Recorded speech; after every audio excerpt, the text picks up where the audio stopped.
એટલે ગૌડપાદ કાર્યક્રમમાં કહ્યું ને નિરોધો ન ચોત્પત્તિ, નિરોધ નાશ પણ નથી, ન ઉત્પત્તિ પણ નથી, ન બધ્ધો કોઈ બદ્ધ પણ નથી, આત્મા બદ્ધ ક્યારેય નથી, ન સાધક કોઈ સાધક પણ નથી, ન મુમુક્ષુ નથી અને મુક્ત નથી. જે છે કોણ છે?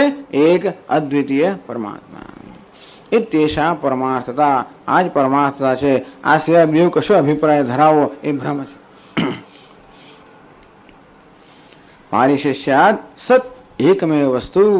આ સત એટલે બ્રહ્મ એક અદ્વિતીય વસ્તુ જે છે. એકસ્ય અનેક વિકલ્પ અનુપત્તિ. પાછું આપ તો અનેકતા ક્યાંથી આવી? આપકો એક જ વસ્તુ તો અનેકતા છે, અનુભવનો વિષય છે. એનું શું કહ્યું? અવિદ્યા ઉત્પત્તિ વિનાશાદિ ધર્મ. એક જ વસ્તુ જાણે કે અનેક પ્રકારના ધર્મ ધારણ કરીને ભાસી રહી છે. ઉત્પત્તિ નથી. શું છે? આભાસ છે. એકમેવ વસ્તુ અવિદ્યા ઉત્પત્તિ વિનાશાદિ ધર્મ. એનો ખરેખર ઉત્પન્ન થવું કે વિનાશ થવું ધર્મ નહીં, પણ નટવત, જેમ નટ હોય, જેમ અભિનેતા હોય, એ અનેક પ્રકારના વેશ ધારણ કરે પણ એ બની જતો નથી. જે ન ઓળખી શકે એમ માને કે આ ભિખારી છે કે આ રાજા છે, વાસ્તવમાં અભિનેતા જ હોય છે. એ અનેક પ્રકારના વેશ એમ લેતો હોય છે, પણ એમાં રાજા ઉત્પન્ન થયો નથી કે રાજા નાશ પામતો નથી, એ ખરો રાજા નથી. ત્યાં આગળ અભિનેતા રાજા બની પણ નથી ગયો કે અભિનેતામાં રાજા પણ ધર્મ પણ નથી આવ્યો. માં અભિનેતા જે નટ જ રહેતો હોય છે, એનું રાજા પણ કેવું છે? અધ્યારોપિત છે. અંદરથી જો કશું થયું તો શું થયું? અધ્યારોપ થયો. અધ્યારોપ દૂર થયો. કોઈ ખરો રાજા ઉત્પન્ન થયો કે ખરો રાજા નષ્ટ થયો એવું નથી બનતું. અવિદ્યા ઉત્પત્તિ વિનાશાદિ ધર્મ. જે બીજા ધર્મ છે, ઉત્પન્ન થવું, વૃદ્ધિ પામવી, ક્ષય થવો, વિનાશ થવો, આ બધું જે આપણે દેખાય છે. નટવદ અનેકથા વિકલ્પ્યતે. એક જ પરમાર્થ વસ્તુ, એક જ પરમ બ્રહ્મ આ પ્રકારે અનેક પ્રકારના વેશ જાણે કે ભજવી રહ્યું હોય. ઇતિદમ ભાગવતમ મતમ. બસ આ ભગવાનનો મત છે. જે મેં કહ્યો, ના સતો વિદ્યતે ભાવ, ના ભાવ વિદ્યતે અસત. જે અસત છે તે નથી, એની ક્યારે ઉત્પત્તિ ન થાય, જે છે એનો ક્યારે પણ નાશ ના થાય, એ ભગવાને કહ્યું. અને તેથી ઉત્પત્તિ નાશ નથી એનો અર્થ એવો થયો. ભગવાન જયારે કહે છે કે જે નથી એ ક્યારે ઉત્પન્ન ના થાય અને જે છે એનો ક્યારે નાશ ના થાય, એમ કહીને ભગવાન કહી રહ્યા છે કે ઉત્પત્તિ પણ છે, નાશ પણ નથી ને. જે નથી ઉત્પન્ન ના થાય, ઉત્પત્તિ કોને કહીએ? વસ્તુ જન્મી એટલે શું? જે નહોતું અને હવે અસ્તિત્વમાં આવીને આપણે જન્મ કહીએ ને. મૃત્યુ કોને કહીએ? જે હતું એ હવે નથી, ત્યારે આપણે નાશ કહીએ. ભગવાન શું કહે છે કે જે નથી એ કોઈ વાર જન્મે જ નહીં અને છે એ કોઈ વાર નાશ પામે જ નહીં. એનો છે ભગવાન કહી રહ્યા છે કે ઉત્પત્તિ પણ નથી અને વિનાશ પણ. એ ભગવાન કહી રહ્યા છે. ન નિરોધ ન ભગવાન કહે છે. પછી ગૌડપાદ આચાર્ય કહે, એનું પોતાનું કઈ નવું નથી. આ ભાગવતમ મતમ એટલે કહ્યું. આ વાક્યમાંથી આ પ્રકારનો અર્થ કરવો. ભગવાનના એ વાક્યનો અર્થ શું કર્યો? ઉત્પત્તિ પણ નથી અને વિનાશ પણ નથી. એટલે વૈશેષિકો બરોબર નથી, સાંખ્યો બરોબર નથી. વિચાર કરો શંકરાચાર્ય મહારાજની કેટલી સૂક્ષ્મતા હશે ને બુદ્ધિની, કે ભગવાન આ વાક્યમાંથી આ પ્રકારનો અર્થ કરવો. ભગવાન અર્જુનને કહી રહ્યા છે કે જે નથી એનો જન્મ નથી, જે છે એનો નાશ નથી. એનો અર્થ એ થયો કે જન્મ એ નથી અને નાશ જ નથી. એનો અર્થ એવો જ થયો. નાશ હતો વિદ્યુત ભાવેથી અસ્મિન શ્લોકે આ ભગવાનનો જે અભિપ્રાય છે એ જ બરોબર છે.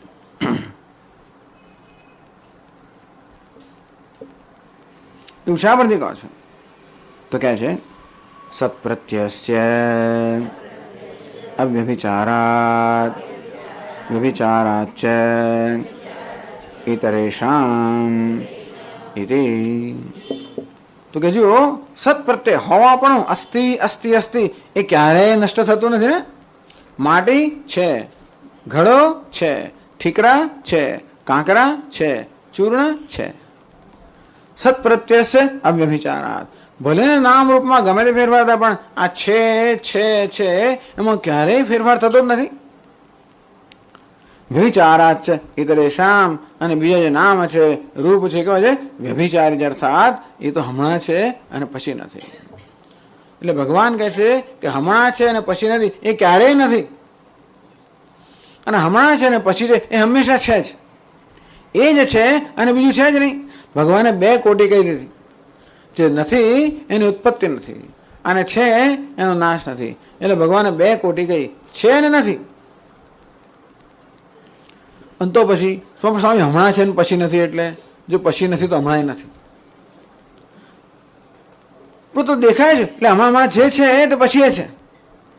હમણાં જે છે એ પછી પણ છે અને જે પછી નથી એ હમણાં નથી.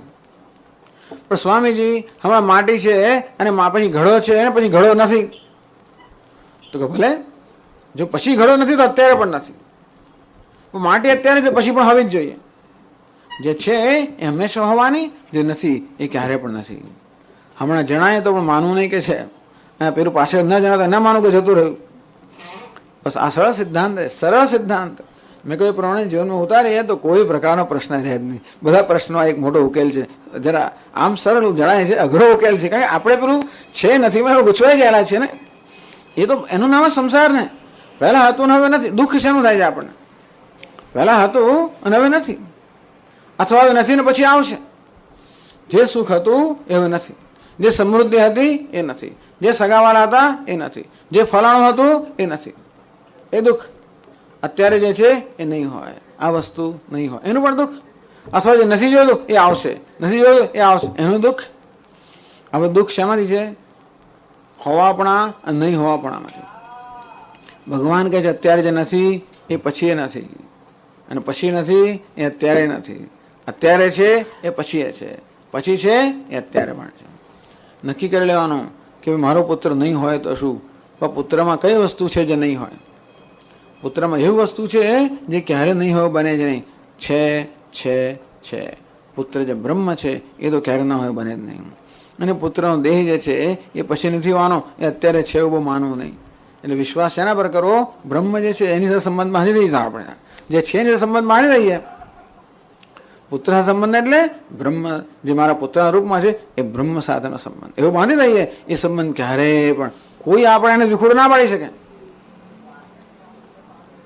તો ભગવાન આટલું કહી રહ્યા છે કે નામ રૂપ જે બધા મિથ્યા છે એમાંથી આપણું ધ્યાન ખસેડીને આપણે એના અધિષ્ઠાનમાં લઈ જઈએ, બધા પ્રશ્નો ઉકેલી જાય. બસ પ્રશ્નો ઉકેલવાનો વેદાંતિક આ એક કહી દો આટલું. જો કે અર્જુન તૈયાર નથી એના માટે બીજું બહુ કહ્યું. આટલું જો હોત તો પછી આગળના શ્લોકની જરૂર નથી. પછી અર્જુન મુક્ત થયો નથી. એ આ 17મો શ્લોક હોય બીજા અધ્યાયમાં, પણ મુક્ત ના થયો એટલે બીજા બધા શ્લોકો કયા કર્યા. અર્જુન ત્યારથી એના મોં પર નિરાત આવી ગયો તો ભગવાને પ્રયોજન પૂરું કરી દીધું. આટલો જ આ મુખ્ય ઉકેલ છે. છેવટે આ ઉકેલ આવો છે તો જ ઉકેલ છેવટે મળે. ત્યાં સુધી આપણે રાહત ભલે મળ્યા કરતા પણ મુખ્ય ઉકેલ તો આ જ છે. એ ઉકેલ આપણે ભગવાન આપે છે, જેનો અહીંયા આગળ શંકરાચાર્ય મહારાજ એનો અહીંયા નિર્દેશ કરે છે. ઓમ પૂર્ણમદ પૂર્ણમિદમ પૂર્ણાત પૂર્ણમુદચ્યતે પૂર્ણસ્ય પૂર્ણમાદાય પૂર્ણમેવાવશિષ્યતે. ઓમ શાંતિ શાંતિ શાંતિ.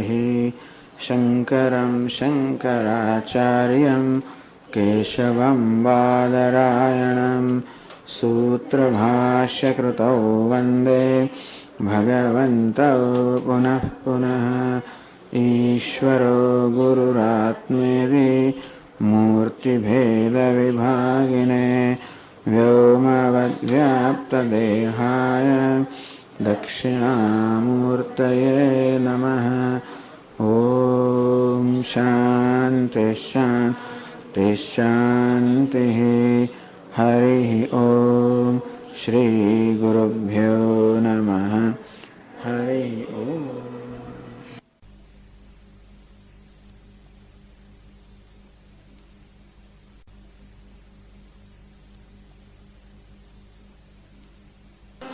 ઓમ નારાયણઃ પરો વ્યક્તાત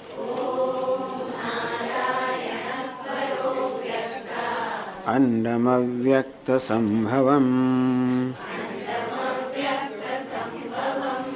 અંડસ્યાन्तસ્ત્વિમે લોકાઃ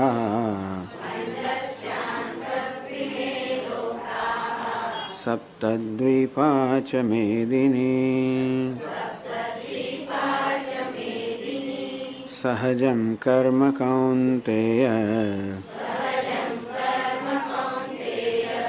સદોષમપી ન ત્યજેત સર્વારંભા હિ દોષેણ ધૂમેનાગ્નિરિવાવૃતાઃ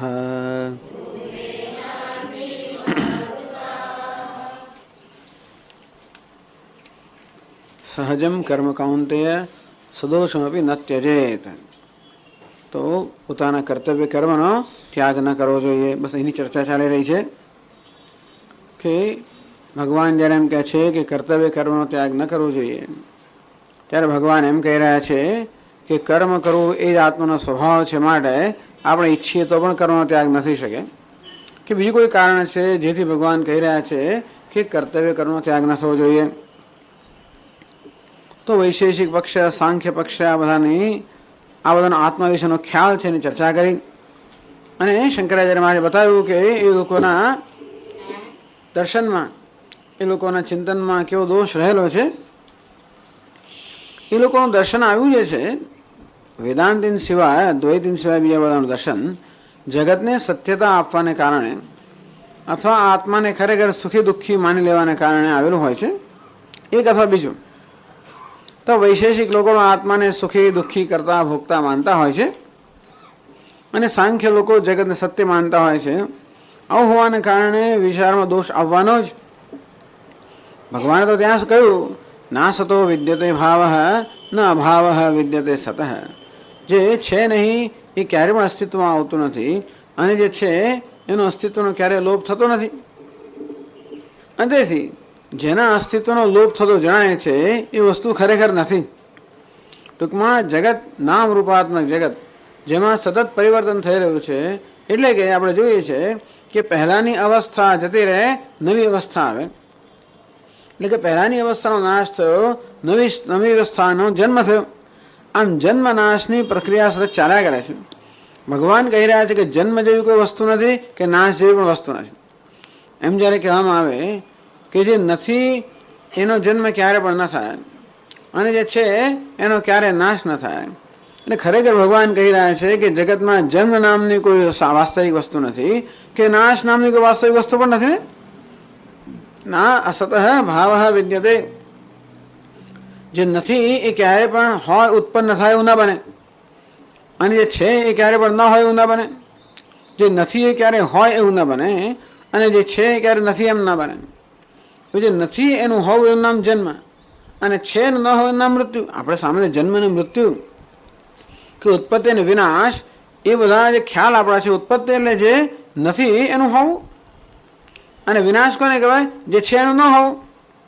ભગવાન જ્યારે એમ કે જે નથી એનું હોવું ક્યારે પણ ના બને, અને છે એનું ન હોવું ક્યારે પણ ના બને. એટલે એમ કહી રહ્યા છે કે ઉત્પત્તિ નામની કોઈ વસ્તુ નથી, કે વિનાશ નામની કોઈ વસ્તુ નથી. તો આપણે જગતના પદાર્થો ઉત્પત્તિ અને વિનાશ વાળા જણાય છે ને. ઉત્પત્તિ વિનાશ નામની વસ્તુ જ્યારે ન હોય એનો અર્થ એ થયો કે ઉત્પત્તિ વિનાશ ધરાવનારી વસ્તુઓ પણ નથી.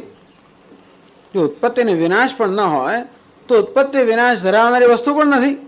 એટલે કે આ નામ રૂપાત્મક જગત દ્વૈત છે જ, એમ ભગવાન કહી રહ્યા છે. હવે એ જગત છે અને સત્ય છે એવું માનીને જે કોઈ પ્રકારનું તત્વચિંતન થયું હોય કે જે પ્રકારનું દર્શન હોય એ ખોટું જ હોવાનું ને, એમાં ક્યાંક દોષ હોવાનો જ. એટલે વેદાંતી લોકોને બીજા બધાના દર્શનમાં દોષ શોધતા વાર નથી લાગતી.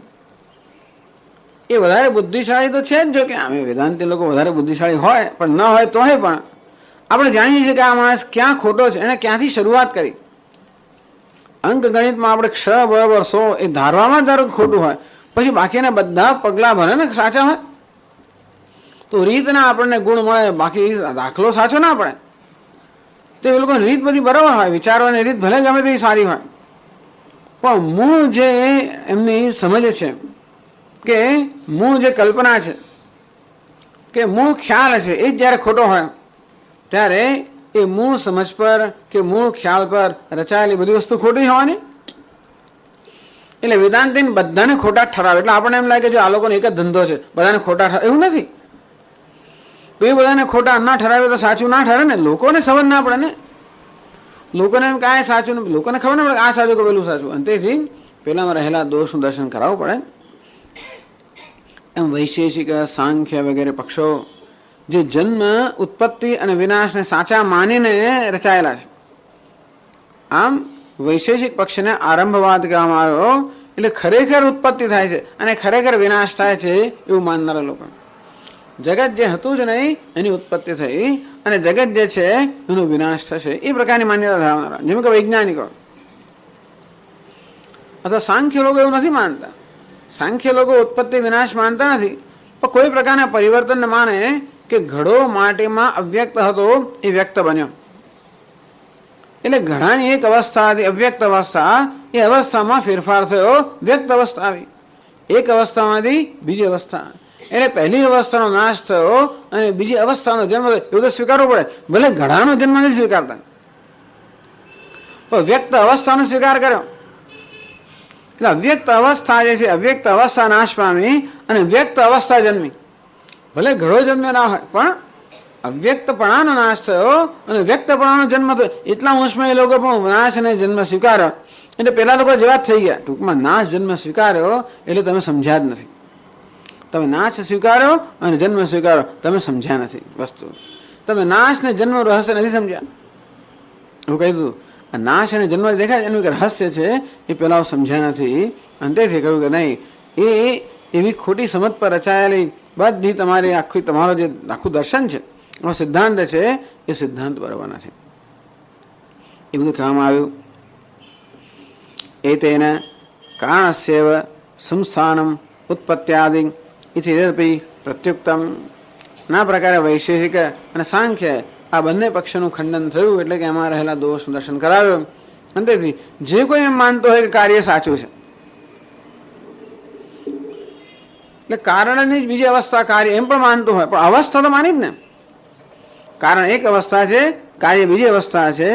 કારણ એ જ બીજી અવસ્થામાં કાર્યરૂપે જણાય છે એમ જે માનતું હોય, પણ એક અવસ્થા ગઈ અને બીજી અવસ્થા આવી એમ કે પહેલી અવસ્થાનો નાશ, બીજી અવસ્થાની ઉત્પત્તિ સ્વીકારે છે. માટે એ બધા લોકોનો વિચાર જે છે સિદ્ધાંતનું ખંડન થયું. તો તમે શું રહ્યું? પારિશસ્યાત, એનો અર્થ કે ઉત્પત્તિ પણ નથી, નાશ પણ નથી. એટલે એવો સિદ્ધાંત જોઈએ જેમાં ઉત્પત્તિ પણ નથી, નાશ પણ નથી. એટલે શું હોય? ઉત્પત્તિ નાશ વગરનું એક અવિકારી નિર્વિકાર તત્વ હોય, એ જેવો સિદ્ધાંત. સદૈવ સૌમ્ય ઇદમ અગ્રાસિત એકમેવ અદ્વિતીયમ. બસ આ સમગ્ર જગત વાસ્તવમાં એક અદ્વિતીય સત છે, એક અદ્વિતીય બ્રહ્મ છે. અદ્વિતીય કહ્યું એટલે આ એકમાં પરિવર્તન કરનારો બીજો કોઈ છે નહીં. વસ્તુ એક હોય પણ એને કરતા બીજી એક વસ્તુ ભૂલી હોય તો આમાં કઈ ને કઈ ઘોંચપરણ કરે. બે હોય ને ત્યારે કંઈક ને કંઈક અંદર થવાનું ખરું. મિત્ર તો થાય કે ગયું કશું થાય, કંઈક થાય. બે હોય એટલે એક સંબંધ બંધાય, રાગનો કે દ્વેષનો, ગમે તો હોય, પણ બંને તો એકબીજા પરિવર્તન લાવે છે. જાણે કે અદ્વિતીયનો અર્થ એ થયો કે બીજું દ્વૈત નથી જેમાં કોઈ પરિવર્તન લાવે. આમાં ઉત્પત્તિ કરે, આમાં વિનાશ કરે, એવું કશું છે નહીં.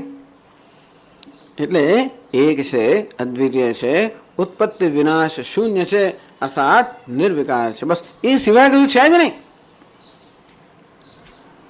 એ સિવાય બીજું જે દેખાય છે એ માત્ર આભાસ છે, એમાં કોઈ પ્રકારની સત્યતા નથી. જેમ આપણે સર્પ દેખાય છે એ માત્ર આભાસ છે, એમાં કોઈ સત્યતા નથી. અંતે રીતે જે જગત કે વિકાર ઉત્પત્તિ વિનાશ બધું દેખાય છે વાસ્તવમાં કોઈ સત્યતા નથી એવું ભગવાન કહે છે. એ પર આ વેદાંત સિદ્ધાંત રચાયેલો છે. એટલે કહ્યું 443 પાના પર ત્રીજા પેરાગ્રાફમાં કહ્યું પારિશસ્યાત સત એકમેવ વસ્તુ અવિદ્યા ઉત્પત્તિ વિનાશાદિ ધર્મૈ નટવત અનેકથા વિકલ્પ્યતે ઇદમ ભાગવતમ મતમ ઉક્તમ ના સતો વિદ્યતે ભાવઃ ઇતિ અસ્મિન શ્લોકે. તો ભગવાન જ્યારે કહે છે કે જે અભાવ છે એનો ભાવ ના હોય, જે નથી એ ક્યારે હોય એવું ન બને, અને છે એ ક્યારે ન હોય એવું ન બને. એવું તો એમાં ભગવાને કેટલું કહી દીધું, બહુ ગંભીર વાક્ય છે. એટલે કહ્યું કે એનો છે સત એકમેવ વસ્તુ. ભગવાન કહી રહ્યા છે એક જ વસ્તુ છે, એક જ તત્વ છે જેને સત કહેવાય. જે સત છે કેમ ખબર પડી? કારણ કે ભાષે મારે ચિત્ત કહેવાય. સચિત એક જ તત્વ છે.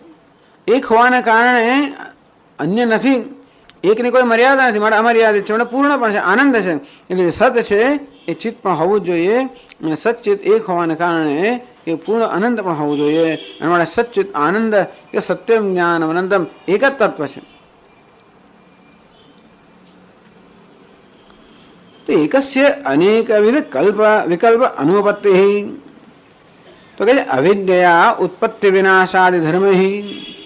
તો ભાઈ આપણને જ્યાં જન્મ મૃત્યુ ઉત્પત્તિ વિનાશ દેખાય છે એનું શું? આપણે તો કહી દઉં કે એવું કશું છે નહીં, પણ અમને અનુભવ થાય છે એનું શું? વેદાંત શાસ્ત્ર કહે છે કે ઉત્પત્તિ પણ નથી વિનાશ પણ નથી, પણ અમને તો પ્રત્યેક ક્ષણે ઉત્પત્તિ વિનાશનો અનુભવ થઈ રહ્યો છે. પ્રત્યેક ક્ષણે પરિવર્તન અનુભવ થયો એનું શું? તો કહે છે અવિદ્યા ઉત્પત્તિ વિનાશાદિ ધર્મ નટવત અનેકથા વિકલ્પતે.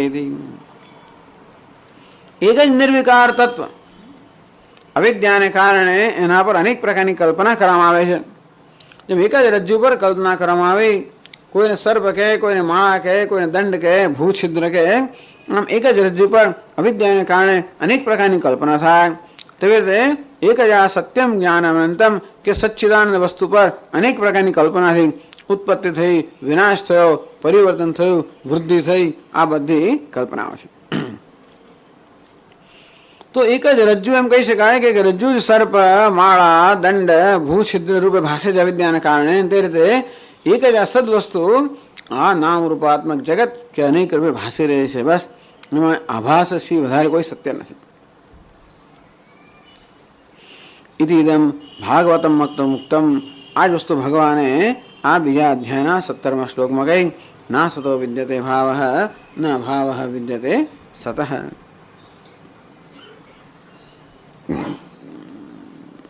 કેવી રીતે? સત પ્રત્યસ્ય અવ્યભિચારાત વિચારાચ ઇતરેશામિતિ. એટલે સત ક્યારે ન હોય બને જ નહીં, ન હોય બને એટલે હંમેશા આવવું જ જોઈએ. એમ જયારે કહેવું કે સત જે છે એ ક્યારે ન હોય એટલે સત હંમેશા આવવું જોઈએ, દરેક સંજોગોમાં આવવું જોઈએ.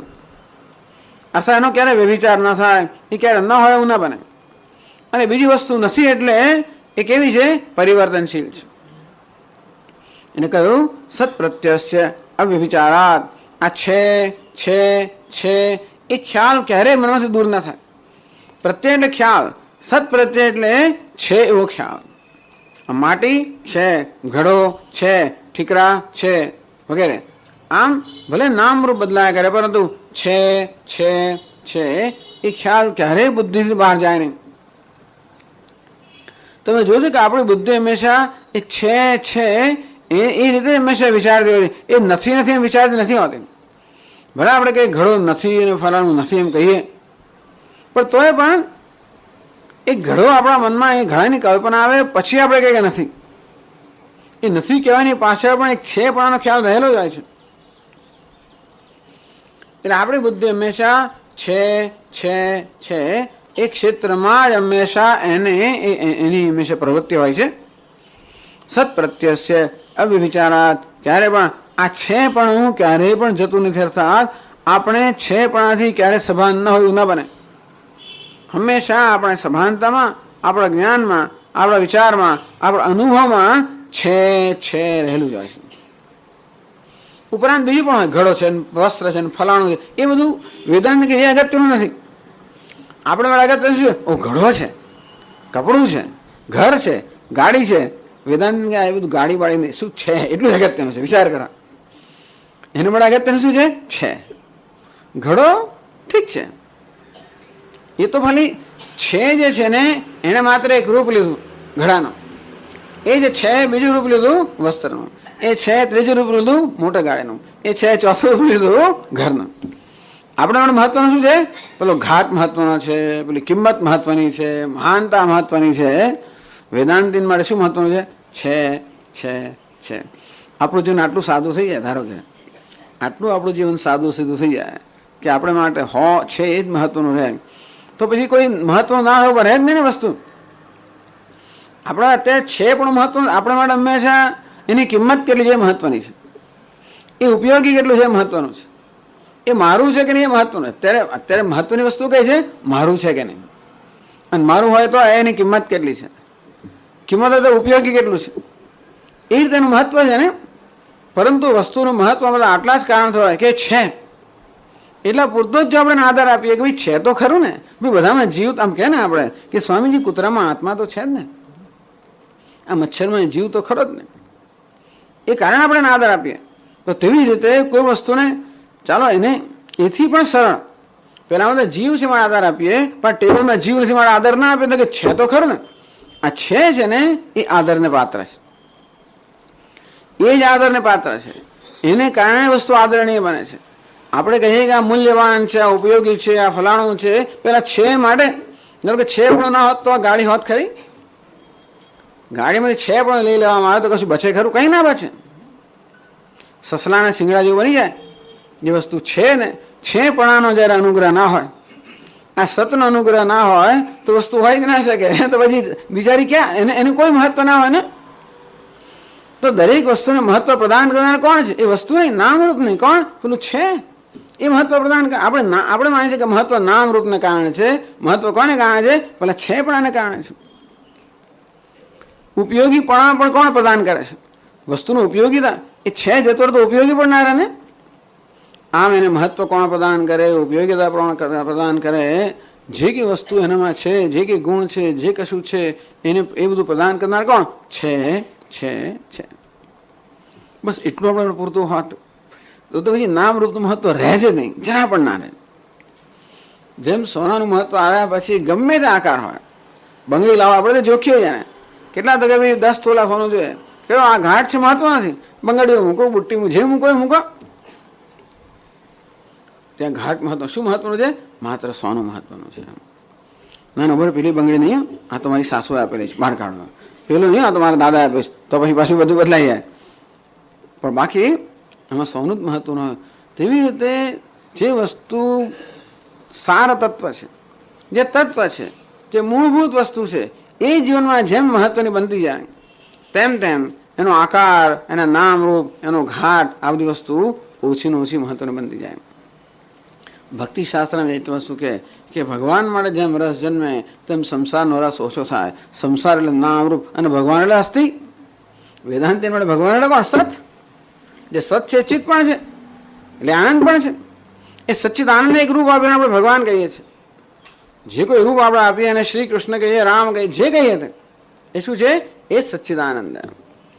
તેથી એમના માટે રસ જન્મે અને સંસારમાં રસ ઓછો થાય. હવે આપણે એમના પેલા રૂપ ગુણમાં રસ જન્માવતો હોય છે, આ રૂપ ગુણમાં રસ ઓછો થાય, બરાબર છે. પણ છેવટે એ રૂપ ગુણમાંથી પણ રસ ઓછો થઈને એમાં પણ એનું જે અસ્થિ ભાતિ પ્રિય એમાં જ રસ સ્થાપિત થાય. તો ભક્તિ શાસ્ત્ર એટલે પેલા રૂપ ગુણમાં રસાસ્વાદ લેવાનો. વેદાંત શાસ્ત્ર એટલે એ રૂપ ગુણ રસાસ્વાદ પણ છોડીને એનું અસ્થિ ભાતિ પ્રિય છે, બસ એનો રસાસ્વાદ, એનું જ્ઞાન. આટલો જ ભેદ છે. સગુણ નિર્ગુણમાં આટલો ભેદ છે. એટલે અટકી નહીં જવાનો. ત્યાં પેલા અટકી જાય, એ રામજી પર આવીને અટકી જાય, કૃષ્ણ પર આવીને અટકી જાય. એટલે કે નહીં, રામ એટલે શું, કૃષ્ણ એટલે શું? કૃષ્ણ એટલે કોઈ નામ, કોઈ રૂપ વિશેષને કૃષ્ણ કહીએ છીએ, અમુક આકારને કૃષ્ણ કહીએ છીએ. શેને કહે છે? અસ્થિ ભાતિ પ્રિયને જ કૃષ્ણ કહે છે. આવી રીતે આ બધા દ્વારા, આ બહુ પ્રેક્ટિકલ વસ્તુ છે. એટલા માટે આ દ્વારા આપણને ભગવાન શીખવી રહ્યા છે કે આપણા જીવનમાં ધીમે ધીમે ધીમે બસ છે પણ એટલે જીવન સાદું ને સાદું થતું જાય.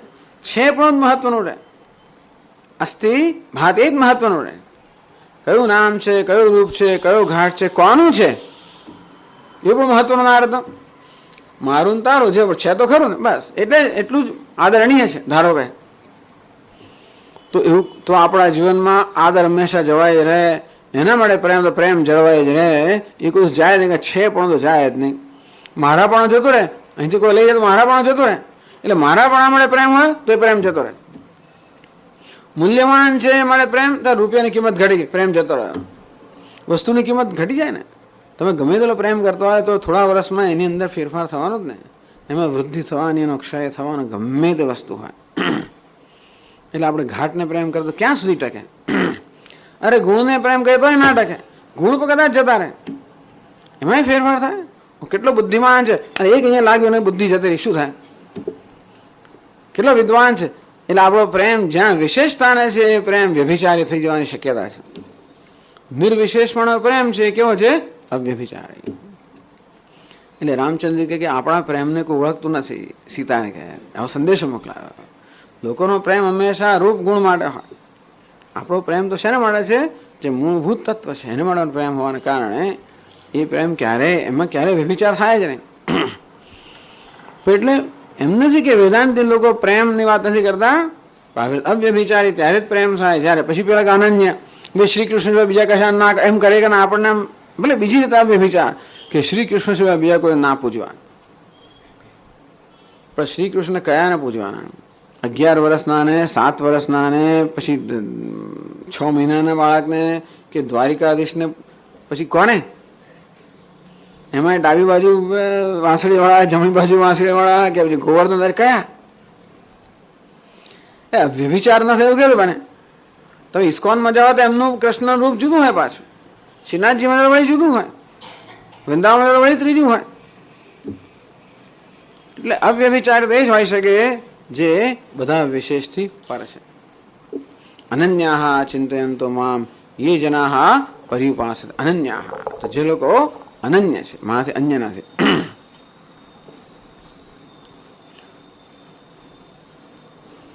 સત્પ્રત્યસ્ય અવ્યવિચારાત વિચારાચ ઇતરેષામ ઇતિ. આમ જે નામ રૂપ છે એને ઉત્પત્તિ છે, સ્થિતિ છે, આ બધી વસ્તુ કેવી છે? વ્યભિચારી અર્થાત પરિવર્તનશીલ છે, હમણાં છે અને પછી નથી, અથવા વિશ્વસનીય નથી. એને પકડી રાખીશું તો આપણે નિરાશ થવું પડશે. રૂપ નહીં તો પેલો કે એનું ઘર ક્યાં છે? ત્યાં સામે પેલું બળદ ઉભો છે, એનું ઘર છે. એટલે ભાઈ ક્યાં સુધી રહેવાનું બળદ? ગઈકાલે પેલો ઘરે જઈ આવ્યો અને પછી પેલા નિશાની આપે. ઘર કેમ શોધવું? જાઓ ને એની સામે ઘરની બળદ ઉભેલો છે, એ ઘર એનું છે. બળદ તો ગઈકાલે ઉભેલો, તો આજે ઉભો રહેવાનો છે. તેવી રીતે વસ્તુની ઓળખાણ આપીએ. કેવું છે? તો કે આવા આકારનું છે. પણ ક્યાં સુધી રહે આકાર? એવી ઓળખાણ આપવી જોઈએ છે કોઈ જાય જ નહીં. અસ્થિ કોઈ દિવસ જાય નહીં. એનો આકાર બદલાય, બધું બદલાય તોય પણ અંતેથી ક્યાં સંબંધ જોડવો એ મહત્વનું છે. આપણે ઈચ્છતા હોઈએ કે આપણો પ્રેમ હંમેશા એવી વસ્તુનો હોય જેમાં ક્યારે આપણે નિરાશા મળે જ નહીં, ક્યારે વ્યભિચાર થાય જ નહીં. તો અસ્થિ ભાતિ પ્રિય. હવે જયારે કહ્યું ત્યારે હવે આગળ કહે છે પછીના પેરેગ્રાફમાં, આત્મશ્ચેત અવિક્રિયત્વમ ભગવતા ઇષ્ટમ તર્હિ. આમ ભગવાન એવું કહી રહ્યા છે કે આત્મા તો નિર્વિશેષ છે, અવિક્રિય છે, નિર્વિકાર છે. સર્વકર્મ પરિત્યાગ ઉપત્તે. તો પછી બધા કર્મનો ત્યાગ થઈ શકે ને? આત્મા તો અકર્તા છે. આત્મા અકર્તા હોય તો આત્મામાં અહમ ભાવ તો હું અકર્તા બની જવું. તો આત્મા જયારે અકર્તા છે, અવિકારી છે, નિર્વિકાર છે, ત્યારે તો બધા કર્મનો ત્યાગ શક્ય છે. તો ભગવાન કેમ કહે છે કે સહજસ્ય કર્મણ ત્યાગ ન ઉપપદ્યતે? જે સહજ કર્મ છે એનો ત્યાગ ન કરવો જોઈએ એવું ભગવાન કેમ કહે છે? એનો ત્યાગ પણ થઈ શકે. આત્મા તો કર્મ સહજ કર્મ નથી કરતો. સહજસ્ય અવિકર્મણ ત્યાગ સિદ્ધિ. તો ભગવાન કહે છે સહજમ કર્મ કૌંતેય સદોષ ન ત્યજેત. જે સહજ કર્મ અર્થાત સ્વભાવને અનુરૂપ કર્મ છે એ કદાચ ઉતરતું હોય તો પણ એનો ત્યાગ ન કરવો જોઈએ. ભગવાન એ કેમ કહે છે? આત્મા તો નિષ્ક્રિય છે, તો પછી બધા કર્મનો ત્યાગ શક્ય હોવો જોઈએ. એટલે કહે છે કથમ તર્હિ આત્મનઃ અવિક્રિયત્વે અશેષતઃ કર્મણઃ ત્યાગઃ ન ઉપપદ્યતે ઇતિ. કથમ તર્હિ, તો આત્મા ભગવાનને કહેવા પણ આત્મા નિર્વિકાર છે, અકર્તા છે. તો પછી અશેષતઃ કર્મણઃ ત્યાગ કથમ ન ઉપપદ્યતે. તો શા પરથી આપ કહો છો કે કર્મ પૂરેપૂરું ન છોડી શકાય? એનો અર્થ એ તો કર્મ પૂરેપૂરું છોડી શકાતો હોવું જોઈએ. આત્મા કર્મ કરતો જ નથી, આત્મા અકર્તા છે, કંઈક નિર્વિકાર છે. તો પછી એ આત્મામાં જ અહમ ભાવ છે, એના વડે બધું જ કર્મ છોડી શકે. તો કેમ આપ કહો છો કે કર્મ ન છોડવું જોઈએ? એવો પ્રશ્ન કર્યો. તો ઉત્તર આપે છે યદિ વસ્તુભૂતાઃ ગુણાઃ યદિ વા અવિદ્યાકલ્પિતાઃ તદ્ધર્મ કર્મ તદાત્મની અવિદ્યા અધ્યારોપિતમ એવ ઇતિ અવિદ્વાન નહીં કશ્ચિત ક્ષણમપી અશેષતઃ त्यक्तुं शक्नोति इति उक्तम्।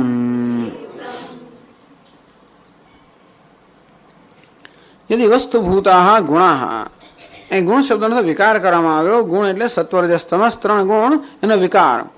તો આપણે જાણીએ તે પ્રમાણે આપણી ઉપાધિ આ ત્રણ ગુણની બનેલી છે.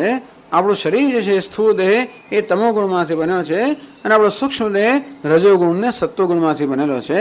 અંદરથી ત્રણ ગુણો સત્વરજસ તમસ એનો વિકાર એટલે આ ઉપાધિ. દેહ, ઇન્દ્રિય, મન, બુદ્ધિ વગેરે બનેલી ઉપાધિને આપણે કહીએ એ ગુણનો વિકાર છે. એટલે શંકરાચાર્ય મહારાજ કહે છે યદિ વસ્તુભૂતા ગુણા. હવે પ્રશ્ન એ છે કે આ વૈશેષિક લોકો, સાંખ્ય લોકો માને છે કે આ પ્રકૃતિ સત્ય છે, જગત સત્ય છે, એ ત્રણ ગુણો સત્ય છે.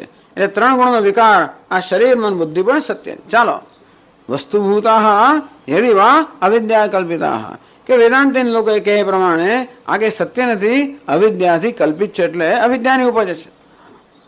કોઈ એમ કહે પેલા વૈશેષિક આ સર્વ સત્ય છે, વેદાંત કે નહીં, આ સર્વ તો અવિદ્યાની કલ્પના છે, રજ્જુ સત્ય છે. તો કઈ વાંધો નહીં, તમે જે માનતા હો તે આ શરીર, ઇન્દ્રિય, મન, બુદ્ધિનો સંઘાત છે એ તમે સત્ય માનતા હો તો સત્ય, કે મિથ્યા માનતા હો તો મિથ્યા, જે હોય તે. પણ તદ્ધર્મ કર્મ, આ કર્મ જે છે એ આત્માનો ધર્મ નથી, આ કર્મ છે એ ઉપાધિનો ધર્મ છે. શરીર, ઇન્દ્રિય, મન, બુદ્ધિ એની બનેલી ઉપાધિ એનો ધર્મ કર્મ છે. કારણ કે કર્મ હંમેશા વિકારની અપેક્ષા રાખે. કર્મ કરવું હોય તો જે કર્મ કરતો હોય કર્મના આશ્રયમાં કંઈ કંઈ ફેરફાર થવાનો જ છે ને. અત્યારે હું બોલવાનું કર્મ કરું છું તો હમણાં હું આ એક વાક્ય બોલ્યો પછી બીજું વાક્ય બોલે, એમ તેથી બોલનારમાં પણ સતત પરિવર્તન થાય તો જ કર્મ થઈ શકે. બોલનારમાં કશું પરિવર્તન ના થાય તો બોલવાની ક્રિયા પણ ન થાય ને. આમ હાથ ઊંચો કરવાની ક્રિયા ક્યારે થાય? જે કર્મ કરી રહ્યો છે એનામાં એ પ્રકારનો ફેરફાર થાય તો જ કર્મ થઈ શકે ને. એટલે જ્યાં વિકાર છે ત્યાં જ કર્મ શક્ય છે, જ્યાં વિકાર નથી ત્યાં કર્મ શક્ય નથી. આત્મા તો ભગવાન કહે છે પણ નિર્વિકાર છે, માટે આત્માનો ધર્મ કર્મ એ આત્માનો ધર્મ નથી. તો કર્મ કોનો ધર્મ હોઈ શકે? જ્યાં વિકાર છે એનો ધર્મ હોઈ શકે. આ ઉપાધિ કેવી છે તો કે વિકાર વાળી છે, સત પરિવર્તનશીલ છે, માટે કર્મ એ કોનો ધર્મ છે? ઉપાધિનો ધર્મ છે. શરીરનો, ઇન્દ્રિયનો, મનનો, બુદ્ધિનો આ બધા હલનચલન કરે એમાં તેથી આ ચેષ્ટા તે દ્વારા થઈ શકે. અને તેથી કર્મ એ ઉપાધિનો ધર્મ છે, એ આત્માનો ધર્મ નથી. આ વસ્તુ સ્પષ્ટ થવી જોઈએ. ભગવાન આત્મા નિર્વિકાર છે એટલે કર્મ એ આત્માનો સ્વભાવ નથી અને ઉપાધિ વિકારશીલ છે, માટે કર્મ એ ઉપાધિનો ધર્મ છે. ચાલો, ઉપાધિને આપણે સત્ય કહેતા હોય તોય કશો વાંધો નથી અને મિથ્યા કહેતા હોય તોય કશો વાંધો નથી, જ્યાં એટલું સમજાય કે આ કર્મ એ ઉપાધિનો ધર્મ છે. વાંધો નથી એટલે આ વસ્તુમાં વાંધો નથી. અમે જે કહીએ છીએ એમાં વાંધો નથી. પછી એવું નથી કે હંમેશા વાંધો નથી, ક્યારેક વાંધો પડવાનો છે, પણ અત્યારે આત્મા કર્મ કરતો નથી એ વિષયમાં વાંધો નથી. કર્મ કોનો ધર્મ છે? ઉપાધિનો ધર્મ છે. ઉપાધિને આપ સત્ય માનતા હો કે ઉપાધિને આપ અવિદ્યાથી કલ્પિત માનતા હો, જે જ માનતા હો, પરંતુ આ કર્મ એ ઉપાધિનો ધર્મ છે. તદ્ધર્મ કર્મ તત્કર્મ આત્મની અવિદ્યા અધ્યારોપિતમેવ. અને કોઈ માનતો હોય કે હું કર્મ કરું છું, આત્મા કર્મ કરે છે એવું કોઈ માનતો હોય તો એ ખરેખર તો અવિદ્યાથી આત્મા પર અધ્યારોપ જ છે ને. કર્મ એ આત્માનો ધર્મ ના હોય, વિકાર આત્માનો ધર્મ ના હોય અને આત્માને વિકારી માનવામાં આવે, એનો અર્થ એ થયો કે ક્યાંક રહેલો વિકારનો આપણે ક્યાંક આરોપ કરીએ છીએ. જેમ રજ્જુ સર્પ, તો ત્યાં સર્પનો આરોપ થયો એટલે એક વસ્તુનો બીજા પર આરોપ થયો. તો કર્મ રહેલું છે અનાત્મામાં અને આપણે કહીએ કે આત્મા કર્મ કરે છે, એનો થઈ થયો કે અનાત્મામાં નો ગુણ જે છે એનો આત્મા પર આરોપ કરવામાં આવ્યો. એટલે જે કોઈ માણસ એમ માનતો હોય કે હું કર્મ કરું છું, એ શું કરી રહ્યો છે? અનાત્માના ધર્મનો આત્મા પર અધ્યારોપ કરી રહ્યો છે. તો આત્મની અવિદ્યા અધ્યારોપિતમેવ ઇતિ અવિદ્વાન, આનું જેને જ્ઞાન નથી, અર્થાત જ્યારે એમ કહે છે કે હું કર્મ કરી રહ્યો છું ત્યારે એને એ સમજ નથી કે ખરેખર તો ઉપાધિ કર્મ કરી રહી છે, એનો આરોપ આત્મા પર થઈ રહ્યો છે અને તેથી મને એવો ભ્રમ જન્મે છે કે હું કર્મ કરું છું. એટલે હું કર્મ કર્યો જે ભ્રમ છે એવું જે નથી જાણતો, પણ હું કર્મ કરું છું એ સત્ય છે એવું જે માને છે એ અજ્ઞાની મનુષ્ય છે. આ હું અને કર્મ એક અધિકરણ ના હોઈ શકે. કર્મ જ્યાં હોય એ અધિકરણ વિકારી જ હોવું જોઈએ. હું તો નિર્વિકાર આત્મા છે, માટે હું અને કર્મ એક અધિકરણ ના હોઈ શકે. સદા બંને એક અધિકરણ મૂકનાર કેવો છે? અધ્યારોપ કરનાર છે. તેથી હું કર્મ કરું છું એ હું વિશેનો ભ્રમ છે, હું વિશેની સત્યતા નથી એવું જે નથી જાણતો અવિદ્વાન. નહીં કશ્ચિત ક્ષણપી અશેષતઃ ત્યક્તુમ શક્નોતિ કર્મ. અજ્ઞાની માણસ એક ક્ષણ માટે પણ કર્મનો ત્યાગ એટલા પણ ન કરી શકે કે આ ઉપાધિ પ્રત્યેક ક્ષણે પરિવર્તનશીલ જ છે. ટૂંકમાં આ શરીર આપણે ઈચ્છે કે બદલાયા જ કરવાનું છે. મનમાં સતત પરિવર્તન થયા જ કરશે. આમ શરીર, ઇન્દ્રિયો, મન, બુદ્ધિનો બનેલો સંઘાતનો ધર્મ એવો છે કે સતત પરિવર્તન પામવું. પ્રકૃતિનો સ્વભાવ એવો છે. એને જ પ્રકૃતિ કહેવાય કે સતત વિકૃત થયા જ કરે. પ્રકૃતિ એટલે કારણ, વિકૃતિ એટલે કાર્ય. અને તેથી એકવાર ત્રણ ગુણોમાં એકવાર વિષમતા આવી પછી પ્રકૃતિમાં ફેરફાર થયા જ કરવાનો. દૂધમાં આપણે કશું ના કરીએ તો બગડે, એનો ફેરફાર થયા જ કરે. ધર્મ જ છે, સ્વભાવ જ છે. તેમ પ્રકૃતિનો સ્વભાવ છે કે એમાં પરિવર્તન થયા જ કરવાનું. આ ઉપાધિ પ્રકૃતિને ઉપજવાના કારણે એમાં પરિવર્તન થયા જ કરવાનું. ઉપાધિમાં અહમભાવ ધરાવે છે એ સતત એવો ખ્યાલ ધરાવવાનો હું કર્મ કરું છું. તેથી એ ક્યારેય એક ક્ષણ માટે પણ કર્મ ત્યાગ ન કરી શકે. કારણ કે ઉપાધિ એક ક્ષણ માટે પણ નિષ્ક્રિય નથી હોતી. આત્મા એક ક્ષણ માટે પણ વિક્રિય સક્રિય નથી હોતો અને ઉપાધિ એક ક્ષણ માટે પણ નિષ્ક્રિય નથી હોતી. અને તેથી ઉપાધિમાં જ આત્મબુદ્ધિ ધરાવે છે. શરીરમાં આત્મબુદ્ધિ ધરાવતો હોય, મન બુદ્ધિમાં ધરાવતો હોય, એ એમ કહે કે હું કર્મ નથી કરતો, એ કહેવાનું પણ એક કર્મ થઈ ગયું. એટલે ભગવાને કહ્યું અકર્મણી છે કર્મય, કર્મણી અકર્મય પશ્ચેત અકર્મણી છે કર્મય. તો જે જાણતો નથી છતાં હું કર્મ કરતો નથી, એનો અર્થ કર્મ ન કરવું એટલે શું જ જાણતો નથી. હું કર્મ કરતો એમ જયારે કોઈ કહે ત્યારે એ હુંનો સ્વભાવ જાણતો નથી અને કર્મનો સ્વભાવ જાણતો નથી અને કરવાનો સ્વભાવ જાણતો નથી. આટલા જ વાક્યો નક્કી થઈ ગયું. કારણ કે જાણતો નથી કે હું માં ક્યારેય કર્મ હોઈ ના શકે. એ નથી કરતો હોઉં ત્યારે નથી કરતો એમ કહેવાય ને. હું કર્મ નથી કરતો એમ જયારે કે ત્યારે એનો અર્થ ક્યારેય હું કર્મ કરતો હતો. એટલે કે જે કર્મ કરે છે એને જ હું માને છે. એટલે કે ઇન્દ્રિયોને કે શરીરને. અને હવે શરીરને બરોબર જકડીને બેસી ગયો કે હું કઈ કર્મ કરતો નથી. પછી જકડવું એ પણ કર્મ જ થયું. આપણે તો પેલા પ્રાણને રોકી રાખવો અને મનને રોકી રાખવું એની અંદર પણ એને માટે પણ શ્રમ તો રહેલો જ છે. તેથી એ મનુષ્ય એક ક્ષણ માટે પણ નિષ્ક્રિય, અજ્ઞાની મનુષ્ય એક ક્ષણ માટે પણ, અજ્ઞાની એટલે આત્મા વિશે આ પ્રકારનો ભ્રમ ધરાવનાર મનુષ્ય એક ક્ષણ માટે પણ નિષ્ક્રિય રહી ના શકે. એટલે ભગવાને જયારે ત્રીજા અધ્યાયમાં કહ્યું નહીં કશ્ચિત ક્ષણ આપી જાદુ તિષ્ઠતી અકર્મકૃત, કે કોઈ મનુષ્ય એક ક્ષણ માટે પણ નિષ્ક્રિય ન બેસી શકે, એ વાક્ય આ અજ્ઞાની માટે કહેવામાં આવ્યું, જ્ઞાની માટે નહીં. નહીં દેહભૃતા શક્યમ ત્યક્તુમ કર્માણી અશેષતઃ. દેહમાં અહમ બુદ્ધિ ધરાવનાર માટે સર્વ રીતે કર્મનો પૂરેપૂરો ત્યાગ કરવો શક્ય નથી. કારણ કે દેહ ક્યારેય પણ સર્વ રીતે નિષ્ક્રિય હોય જ ના શકે.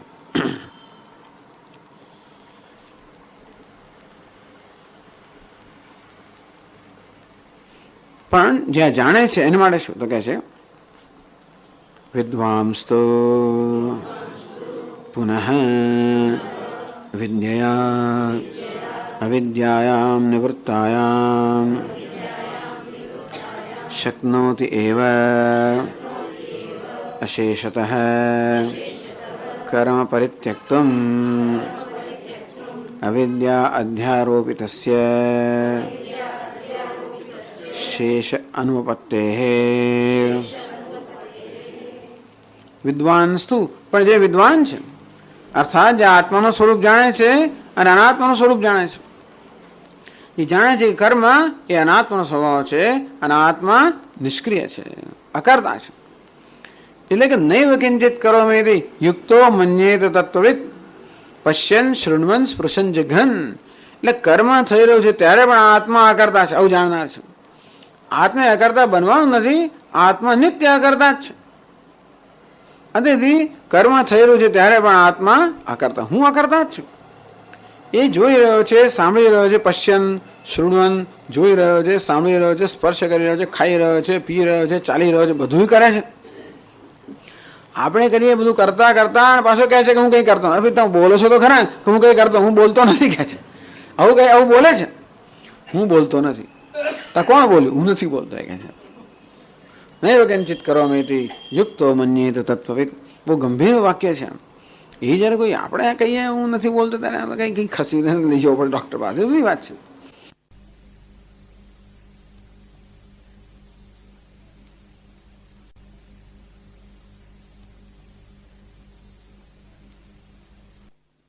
જાણે છે ઇન્દ્રિયાણી ઇન્દ્રિયાર્થેષુ વર્તન્તે ઇતિ ધારયન.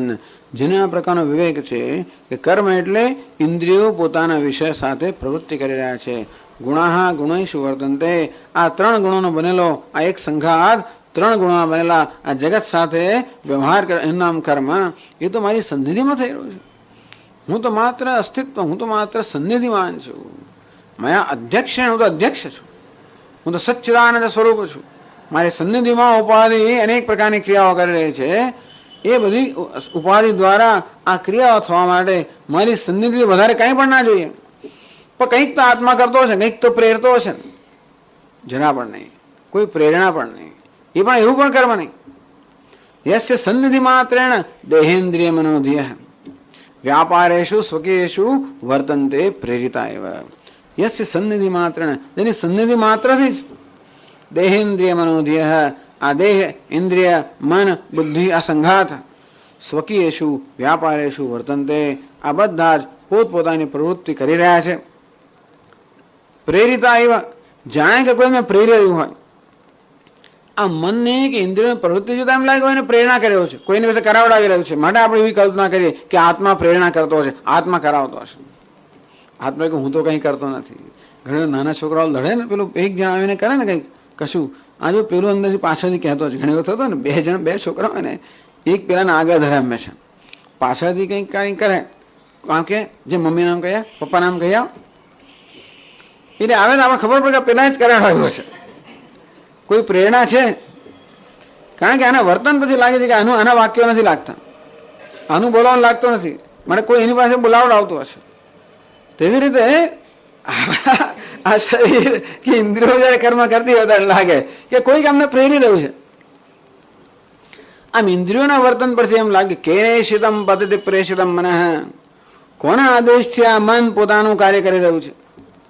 કેનેશિતામ વાચમિમામ વદંતી. કોના આદેશથી, કોની પ્રેરણાથી આ બધા વાણી બોલી રહ્યા છે? એટલે વાણીને જોઈએ તો ખબર પડે કે કોઈની પ્રેરણા હોવી જોઈએ. વાણી તો જળ છે, તો કોઈની પ્રેરણાથી જ બોલતી હશે. આ મન પણ જળ છે, કોઈની પ્રેરણાથી જ જતું હશે. તો નહીં, આત્મામાં પ્રેરણા રૂપી પણ કરવા નથી. બસ યસ્ય સન્નિધિ માત્ર, જેની માત્ર સન્નિધિ છે. એ સન્નિધિ કેટલી બધી પણ વિચાર કરો, કેટલી પ્રભાવશાળી હશે ને. આત્માની સન્નિધિ કેટલી પ્રભાવશાળી, એ સમગ્ર પ્રકૃતિ આવું કરી રહી છે. આટલી ઉપાધિની વાત જવા દો. મયા અધ્યક્ષેણે પ્રકૃતિ સુયતે સચરાચરમ. માત્ર મારી સન્નિધિથી આ પ્રકૃતિ જગતનું સર્જન પાલન લયનો ખેલ કરે છે. એ ભગવાનની સન્નિધિ કેટલી પ્રભાવશાળી હશે ને. એવી આત્માની સન્નિધિ એટલી પ્રભાવશાળી છે. જો પ્રભાવ જેટલો ઓછો એટલે ઘોંચ પણ વધારે કરવી પડે. આપણે દુનિયામાં પ્રયત્ન જેમ વધારે કેમ કરવો પડતો? કારણ કે આપણી સન્નિધિનો પ્રભાવ ઓછો હોય છે. જેનો પ્રભાવ વધારે ઓછું કરવો પડે એવું છે જ હંમેશા. કેટલાક લોકો વાક્ય પૂરતું છે ને બધું થઈ જાય, અને એક આમ માત્ર નજર પૂરતી હોય ને બધું થઈ જાય. અને કેટલા લોકો બિચારા કહે સવારથી કહે તું કરતી નહીં, સવારથી બોલ કરે તો આ કશું કરે નહીં. કહીને આપણે પ્રભાવ આપણે ગુમાવી દે છે. એવું પણ બનતું હોય છે ઘણી વાર.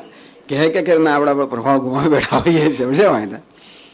પણ આ પરમાત્માની સન્નિધિ કેટલી પ્રભાવશાળી હશે કે માત્ર સન્નિધિ જ પૂરતી છે. કૃષ્ણ ભગવાનને સન્નિધિ પૂરતી છે. આખા જગતને આકૃષ્ટ કરવા માટે એમણે કોઈ પ્રયત્ન ના કરવો પડે, કશું જ ના કરવો પડે. ટૂંકમાં કહેવાનો વાત એ છે કે આત્મા સદા અક્રિય છે. અને એવું જ્ઞાન જેને છે વિદ્વાંસ્તુ પુનઃ વિદ્યા અવિદ્યાયામ નિવૃત્તાયામ, એને જ વિદ્વાન કહેવાય જેને આ પ્રકારનું આત્માનું હું વિશેનું જ્ઞાન છે કે હું સદા અક્રિય છું, અકર્તા છું. અવિદ્યાયામ નિવૃત્તાયામ, આમ આત્માનું વાસ્તવિક જ્ઞાન થવાને કારણે આત્મા વિશે સેવા રહેલા બધા ભ્રમ નિવૃત્ત થઈ ગયા. ભિદ્યતે હૃદય ગ્રંથિ, એ બધા ભ્રમ, હું તો અકર્તા છું. અત્યારે ભ્રમ હતો, હું પાપી છું, પુણ્યશાળી છું, સારો છું, ખરાબ છું, સાચો છું, ખોટો છું. અરે સાચું કોણ ને ખોટું કોણ, પાપી કોણ ને પુણ્યશાળી કોણ, ધર્મ શું ને અધર્મ શું, આ કોને પેલા મળે છે તે ધર્મ અધર્મમ છે. ઉભે સત્યાનૃતે ત્યજ, ઉભે સત્યાનૃતે ત્યક્ત્વા યેન ત્યજસે તત્યજ. ધર્મ અધર્મ બધાથી પાર. એટલું ખરું કે આપણે ધર્મ વડે અધર્મથી પર થઈએ, પછી આપણે જ્ઞાન વડે ધર્મથી પણ પર થઈએ. તેથી વિદ્યા પુનઃ અવિદ્યાયામ નિવૃત્તાયામ, જ્યારે વિદ્યા વડે અર્થાત આત્માના વાસ્તવિક જ્ઞાન વડે આત્મા વિશેના પોતાના વિશે સેવા રહેલા આ બધા ભ્રમ જ્યારે નિવૃત્ત થઈ ગયા, શક્નોતિ એવ અશેષતઃ કર્મ પરિત્યક્તુમ, તો એ અશેષતઃ કોઈ પ્રકારના શેષ વગર એ બધા જ કર્મનો ત્યાગ કરવા શક્તિમાન છે. કઈ કર્મ કરતો જ નથી. ત્યાગ કરવાનો હોત તો કોઈ કરી ના શકે. ત્યાગ જો કર્મ હોત ને તો તમે બધો ત્યાગ ના કરી શકો. ત્યાગ કરવાનું બી કર્મ તો ન છોડી શકો ને. ત્યાગ કરવો એ પોતે કર્મ હોત તો બધું છોડી દો, તો પણ છોડવાનો બી કર્મ તો રહી જ જાય ને કશું. પણ ત્યાગ એ કર્મ નથી, ત્યાગ એ તો જ્ઞાનનું નામ છે. આ જ્ઞાની પુરુષ માટે એની પહેલા ત્યાગ કર્મ છે કરું, પણ પછી ત્યાગ શું છે? માત્ર જ્ઞાન જ છે કે હું તો નિત્ય અકર્તા છું, નિત્ય શુદ્ધ છું, નિત્ય મુક્ત છું. અશેષતઃ કર્મ પરિત્યક્તુમ શક્નોતિ એવ, તો વિદ્વાન જરૂર, કારણ કે આત્મામાં કર્મનો લેશ માત્ર પણ નથી. જેમ રજ્જુમાં સર્પનો અંશ માત્ર પણ નથી, કે પછી પેલા રણ મેદાનની અંદર જળનો એક અંશ માત્ર નથી, અને આત્મામાં વિકારનો એક અંશ માત્ર નથી, કર્મનો અંશ માત્ર નથી. નચે મત્સ્થાની ભૂતાની પશ્ચિમે યોગમ ઈશ્વરમ, આ ભૂતાની અર્થાત અમનું કશું જ મારામાં નથી. એ વાક્યથી સંપૂર્ણ બાદ બતાવે. એટલે વેદાંત લોકો કહે કે અધ્યારોપના અધિષ્ઠાનમાં ત્રણેય કાળમાં સત્તા નથી. એટલે માયાનો સંપૂર્ણ બાદ થઈ શકે. ત્યાગ એટલે બાદ એટલે સમજ. તો અધ્યારોપિત અવિદ્યા અધ્યારોપિત છે શેષ અનુપત્તે, અવિદ્યાથી કલ્પિત વસ્તુ છે એનો જ નાશ થાય, બાકી કશાનો નાશ થાય નહીં. વેદાંતિ લોકો કશાનો નાશ થાય જ નહીં, એક જ વસ્તુનો નાશ થાય. શાનો? રજ્જુ સર્પનો. આ રજ્જુ સર્પ એ માત્ર અવિદ્યાને ઉભો થવાને કારણે વિદ્યા દ્વારા અવિદ્યાનો નાશ થાય ત્યારે સર્પ સંપૂર્ણ રીતે નષ્ટ થઈ જાય. બાકી સાપ સાચો તો ગમે તે કરો ને તોય નાશ ના, મારી નાખો તોય નાશ તો ના જ પામે, બીજા રૂપ મારે, પાંચ મહાભૂતના રૂપ મારે, ગમે તે કરો ને તોય કશાક રૂપમાં થઈ જ જાય. જે છે એનો નાશ કેમ થાય? પણ જે નથી પણ માનવામાં આવે છે કે છે, બસ એનો જ માત્ર નાશ થાય. અવિદ્યા અધ્યારોપિત શેષ અનુપત્તે હે, તો અવિદ્યાથી અધ્યારોપિત છે એનો કોઈ લેશ કે શેષ બાકી ના રહે. એ અવિદ્યાના નાશની સાથે એનો સંપૂર્ણ નાશ થાય. અને તેથી આવું જ્ઞાન ધરાવનાર વિદ્વાન સર્વ રીતે સર્વ કર્મનો ત્યાગ કરી શકે છે. એ વસ્તુઓ આપણે પેલું રજ્જુ સર્વ દ્રષ્ટાંત આપ્યું, શંકરાચાર્ય મહારાજ બીજું દ્રષ્ટાંત આપે છે, જે આપવાનો બહુ શોખ છે. એ કહે છે શોખ નથી, એટલે જે આપવાનું એ દ્રષ્ટાંત આપતા હોય છે. એટલે ટૂંકમાં કઈ વખતે કયું દ્રષ્ટાંત આપવું એ બહુ એમની આખી વ્યવસ્થા છે. અમને દ્રષ્ટાંત ખૂટી ગયું નથી, છે બે ચાર દ્રષ્ટાંત આપ કરતા હોય છે, વધારે નથી આપતા, પણ જે વખતે જે આપવા જેવું એ દ્રષ્ટાંત આપે. નહીં તૈમિરિક દૃષ્ટ્યા અધ્યારોપિતસ્ય દ્વિચંદ્રાદેહે તિમિર અપગમે શેષ અવતિષ્ઠતે. દ્રષ્ટાંત આપ્યું.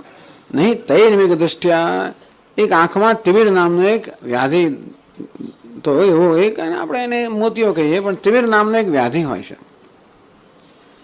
અધ્યારોપિતસ્ય દ્વિચંદ્રાદેહ, જેને કારણે એકને બદલે બે દેખાય.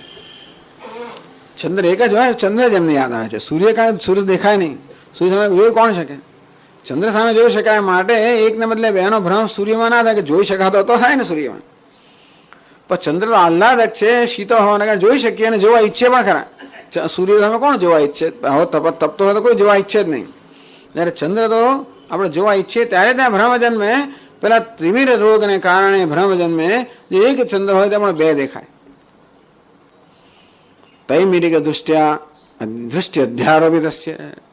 આ તૈમિરિક દૃષ્ટિ ધરાવનાર તિમિર નામનો જે રોગ છે, વ્યાધિ છે, વ્યાધિ પીડાય છે, એવી દ્રષ્ટિને કારણે દ્વિચંદ્રાદેહ, એને ચંદ્ર એકને બદલે બે દેખાય. જે વસ્તુઓ બે દેખાતી હશે એનો એવો થયો. આપણે ડિપ્લોપિયા કહીએ છીએ. એક તો ડિપ્લોપિયામાં એવું થતું હોય છે, જાત જાતના આંખના કેટલા રોગ હોય છે. તો આપણે ત્યાં પહેલાં ત્યાં જોયું ત્યારે ખબર પડી કેટલા જાત જાતના રોગ હોય છે બધા. પણ ડિપ્લોપિયામાં એવું છે કે એકને બદલે બે બધી વસ્તુ બે બે દેખાય. કરે એને તિમિર કહેતા હશે લોકો. તો અધ્યારોપિત દ્વિચંદ્રાદેહ, ચંદ્ર પણ બે દેખાય, જીવ તો બે જ દેખાય. પણ બે પણ શું છે? અધ્યારોપિત છે. વાસ્તવમાં છે તે એક અને આપણે દેખાય છે બે. આ બે શું છે? અધ્યારોપિત છે, કલ્પિત છે. કોઈક દોષ અધ્યારોપ માટે કોઈક દોષ હોવો જોઈએ. એમને અધ્યારોપ ના થાય. આવો અધ્યારોપ થવા માટે કશોક દોષ હોવો જોઈએ. જેમ કે અવિદ્યારૂપી દોષ હોય તો રજ્જુનો સર્પ દેખાય. તેવી રીતે આ ચંદ્ર પણ એકને બદલે બે ક્યારે દેખાય? ચક્ષુમાં કોઈક દોષ હોય તો. આ તિમિર નામનો જે રોગ છે એને કારણે એકને બદલે બે દેખાય. એને કારણે આ ચંદ્રમાં બે પણ અધ્યારોપિત. મામાં જો બે ચંદ્ર દેખાય, બે દેખાય. તિમિર અપગમે, પણ તિમિર નામનો જે દોષ છે જ્યારે દૂર થાય ત્યારે પછી એમ ના થાય કે હા હજી પણ બે નહીં પણ લગભગ એક ને 1.1 દેખાય છે, એવું ના થાય. પછી જતો એટલે પૂરેપૂરો જતો. અધ્યારોપ જાય તો પૂરેપૂરો જાય, ના જાય તો પૂરેપૂરો ના જાય. ક્યાં દેખાય તો બે દેખાય, નહીં તો પછી જેમ જેમ તિમિર રોગ ઓછો થાય એમ દોડ દેખાય, સવા દેખાય, એવું ના થાય. જતો એટલે પૂરેપૂરો જતો છે. એટલે કહે છે શેષ ના અવતિષ્ઠતે. તિમિર રોગ ગયો એટલે પેલો બે પણું ચંદ્ર નથી જતો રહેતો, બીજો ચંદ્ર જતો નથી રહેતો. ચંદ્રનું બે પણું જે કલ્પિત છે એ કલ્પના જ જતી રહે છે. અંતે રીતે આત્મા કર્મ કરે છે એ અધ્યારોપ હતો. તો આત્માને યથાર્થ જ્ઞાનથી અધ્યારોપનો કોઈ શેષ બાકી ના રહે. નહીતર બધી મુશ્કેલી પડે. બીજી તકલીફ કે અમે હવે થોડોક શબ્દ દેખાય છે સ્વામીજી, હવે મને ખબર પડી કે આ રજ્જુ છે એટલે સાપ થોડો દેખાય છે. તો પછી એને આંખમાં કંઈ તકલીફ આવી જોઈએ, કંઈક બીજી તકલીફ આવી જોઈએ. પણ હજી થોડો દેખાય કે રજ્જુનું જ્ઞાન થયું નથી. રજ્જુનું જ્ઞાન થયા પછી સાપ થોડો દેખાય નહીં, ન જ દેખાય. અને એક વિદ્વાન જેવો છે આત્મજ્ઞાની, જે કર્મનો સંપૂર્ણ ત્યાગ કરી શકે. અને તેથી એ જ મુખ્ય અર્થમાં સંન્યાસી હોય. જેને કર્મનો ત્યાગ કર્યો જેને આપણે સંન્યાસી કહેતા હોઈએ, તો મુખ્ય અર્થમાં આ જેવો છે જે કર્મનો ત્યાગ કરી શકે જ્ઞાન વડે. એટલે જ્ઞાન લક્ષણ સંન્યાસ. ભગવદ્ ગીતામાં જે સંન્યાસની વાત કરવામાં આવી એ જ્ઞાન જેનું લક્ષણ છે એવો સંન્યાસ.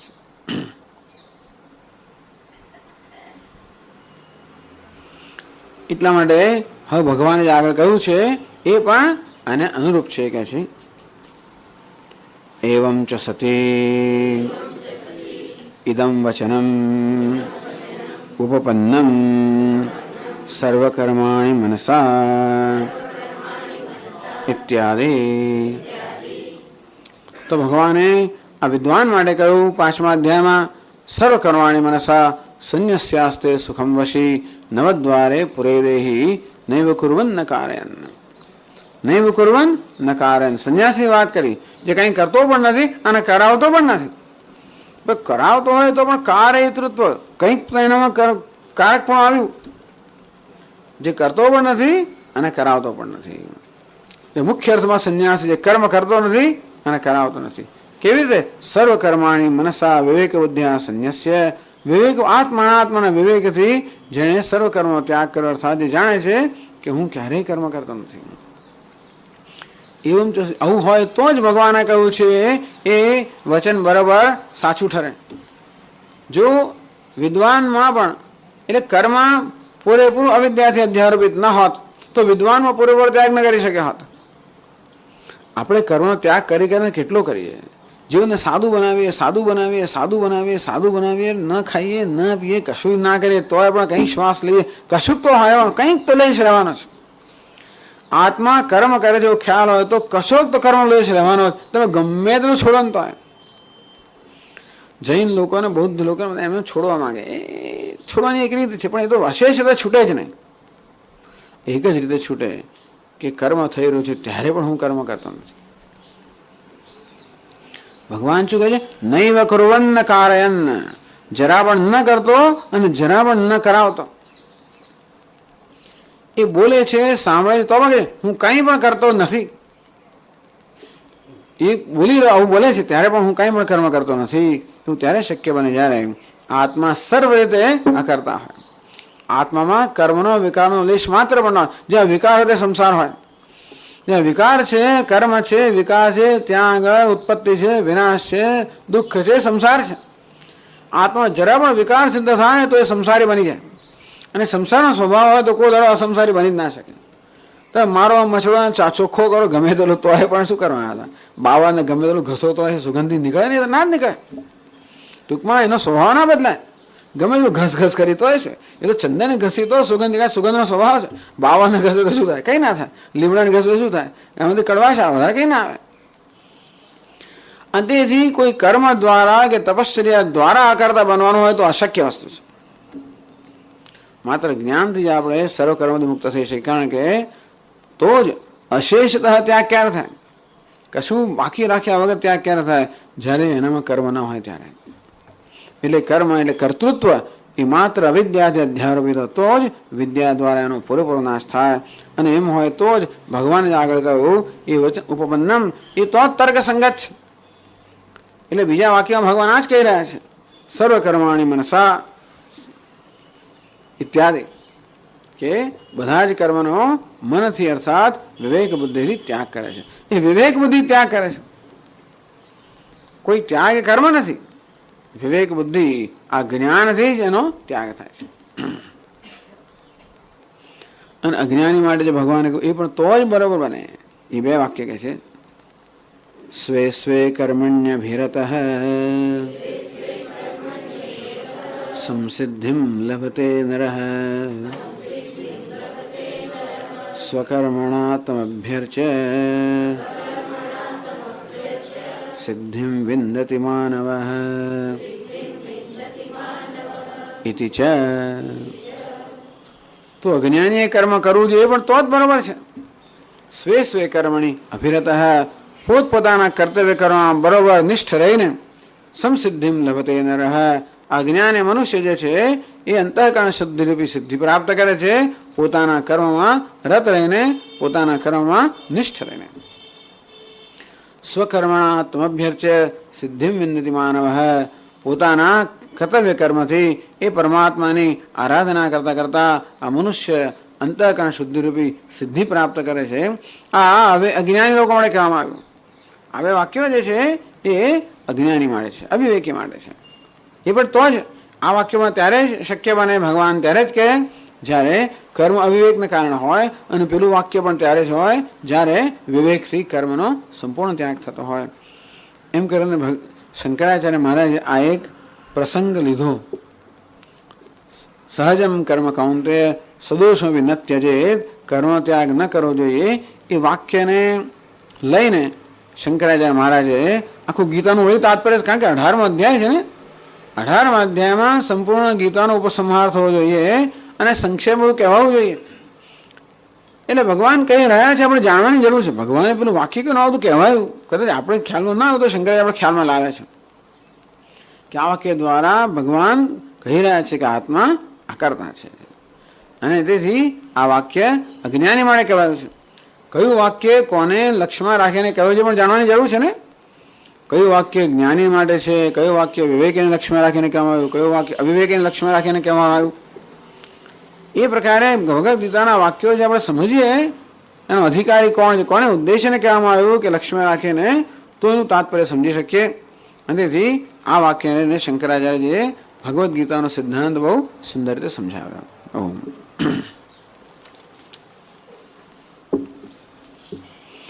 ઓમ પૂર્ણમદઃ પૂર્ણમિદં પૂર્ણાત પૂર્ણમુદચ્યતે પૂર્ણસ્ય પૂર્ણમાદાય પૂર્ણમેવાવશિષ્યતે.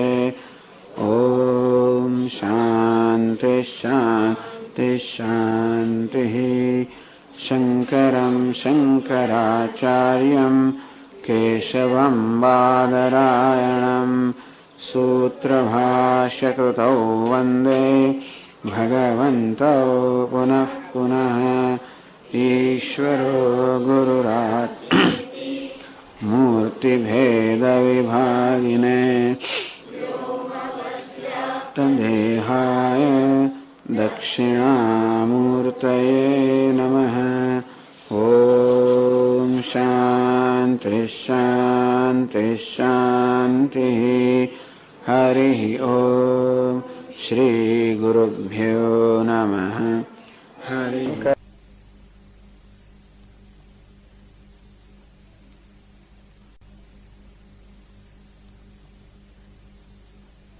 ॐ नारायणः परो व्यक्तः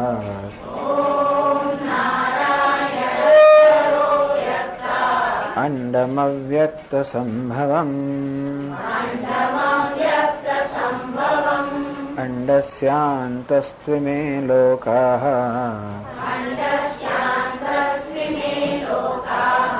सप्तद्वीपा च मेदिनी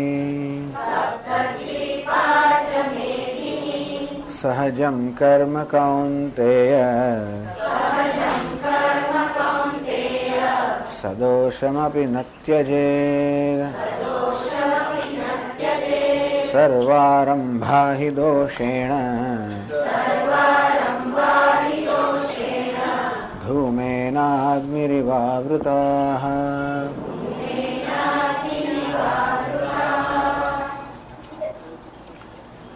આમ ભગવાને કહ્યું કે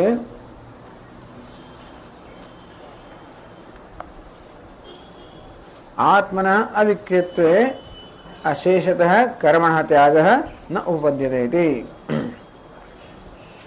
કથમ આત્મા જો નિર્વિકાર હોય તો શા માટે બધા કર્મનો ત્યાગ ન થઈ શકવો જોઈએ? તો કે એ જ્ઞાન ન હોવાને કારણે। એટલે અવિદ્વાન અને વિદ્વાન એ પ્રકારની વાત કરવામાં આવી કે આ જે જાણતો નથી કે વાસ્તવમાં બધું જ કર્મ ઉપાધિ દ્વારા થઈ રહ્યું છે, શરીર દ્વારા, ઇન્દ્રિયો દ્વારા થઈ રહ્યું છે। એ કર્મ થઈ રહ્યું છે ત્યારે પણ આત્મા વાસ્તવમાં નિર્વિકાર છે, અકર્મ છે, નિષ્ક્રિય છે, અકર્તા છે, એવું જ્ઞાન જેમ નથી એ લોકો આ શરીર કે ઇન્દ્રિયો વડે થતા કર્મનો આત્મા પર અધ્યારોપ કરીને એ પ્રકારનો ભ્રમ સેવે છે કે હું કર્મ કરી રહ્યો છું, હું કરતા છું। તો જ્યાં સુધી આ પ્રકારનો ભ્રમ છે ત્યાં સુધી કોઈ ધારે તો પણ કર્મનો ત્યાગ ન કરી શકે, કારણ કે હું કર્મ કરું છું એ ખ્યાલમાં જ કર્મ રહેલું છે। હું કર્મ કરું છું એ ખ્યાલમાં જ કર્મ રહેલું છે। તેથી કર્મનો ત્યાગ કર્યો પણ પછી કર્મ બની જાય। જે માને છે કે આત્મા કર્મ કરે છે, કર્મ કરવું એ આત્માનો સ્વભાવ, એવી જે માને છે એ તો કર્મનો ત્યાગ કરે પણ શું કરે? કંઈક ન કરે એમ કરીને કર્મનો ત્યાગ કરે, પણ કંઈક ન કરવું એ પણ એક કર્મ બની રહે છે। કારણ કે કરવું એ જેનો સ્વભાવ છે ઉપાધિને રોકવી કર્મ કરતા એ પણ એક કર્મ જ બની રહે છે। એના માટે અજ્ઞાની કહ્યું કે મનુષ્ય ક્યારેય પણ સર્વ રીતે કર્મ ત્યાગ ન કરી શકે। જ્યારે જે વિદ્વાન છે તે જાણે છે કે હું અર્થાત આત્મા સદા નિષ્ક્રિય છું, અકર્તા છું, એ તો ક્યારેય કર્મ કરતો જ નથી, અર્થાત એને હંમેશા કર્મનો સર્વ ત્યાગ કરેલો જ છે। ટૂંકમાં જેને જ્ઞાન છે એ ક્યારેય કર્મ કરતો નથી અને જેને અજ્ઞાન છે એ ક્યારેય કર્મથી મુક્ત થઈ શકતો નથી, એવું ભગવાને કહ્યું। એટલે કહ્યું પાંચમા અધ્યાયમાં કહ્યું હતું સર્વ કર્માણિ મનસા સંન્યસ્યાસ્તે સુખમ વશી નવદ્વારે પુરે દેહી નૈવ કુર્વન નકારયન। અને માટે જે જ્ઞાની પુરુષ છે એ મનસા વિવેક બુદ્ધ્યા આત્માનાત્મ વિવેકથી કે આત્મા કરતા છે અને સર્વ કર્મ ઉપાધિમાં છે પ્રકારના વિવેકથી બધા કર્મથી મુક્ત થઈ ગયો। અર્થાત એ જાણે હું કરતા છું, મળે કર્મ કરતો જ નથી। અને રીતે આ નવ દ્વાર વાળું જે નગર છે આપણો દેહ એમાં આનંદ રહે છે, કંઈ કરતો પણ નથી અને કરાવતો પણ નથી। તો આ પ્રકારનો જ્ઞાન લક્ષણ સંન્યાસ એ ભગવદ્ ગીતામાં ભગવાન સરસ શીખવે છે। હવે 49મા શ્લોકની ચર્ચા આગળ ચાલે છે। 344મા પાનથી 444મા પાન, બીજો પેરેગ્રાફ।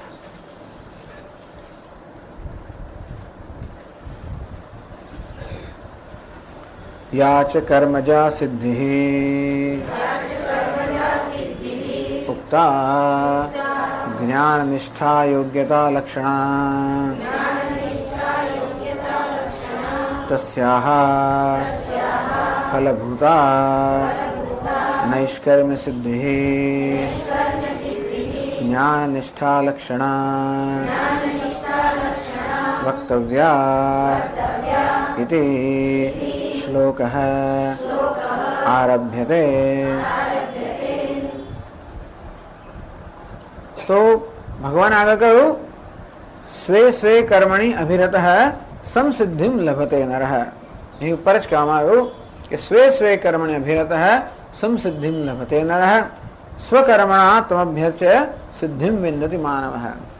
ભગવાને કહ્યું કે દરેક જણ પોતપોતાનું કર્તવ્ય કર્મ જો નિષ્ઠાથી બજાવે અને ઈશ્વરને અર્પણ કરવાની ભાવનાથી, ઈશ્વરને ખુશ કરવાની ભાવનાથી દરેક જણ જે કંઈ કર્તવ્ય કર્મ પોતાના ભાગે આવ્યું હોય એનો આ પ્રકાર નિષ્ઠાથી બજાવે તો ધીમે ધીમે એનું અંતઃકરણ શુદ્ધ બનતું જાય.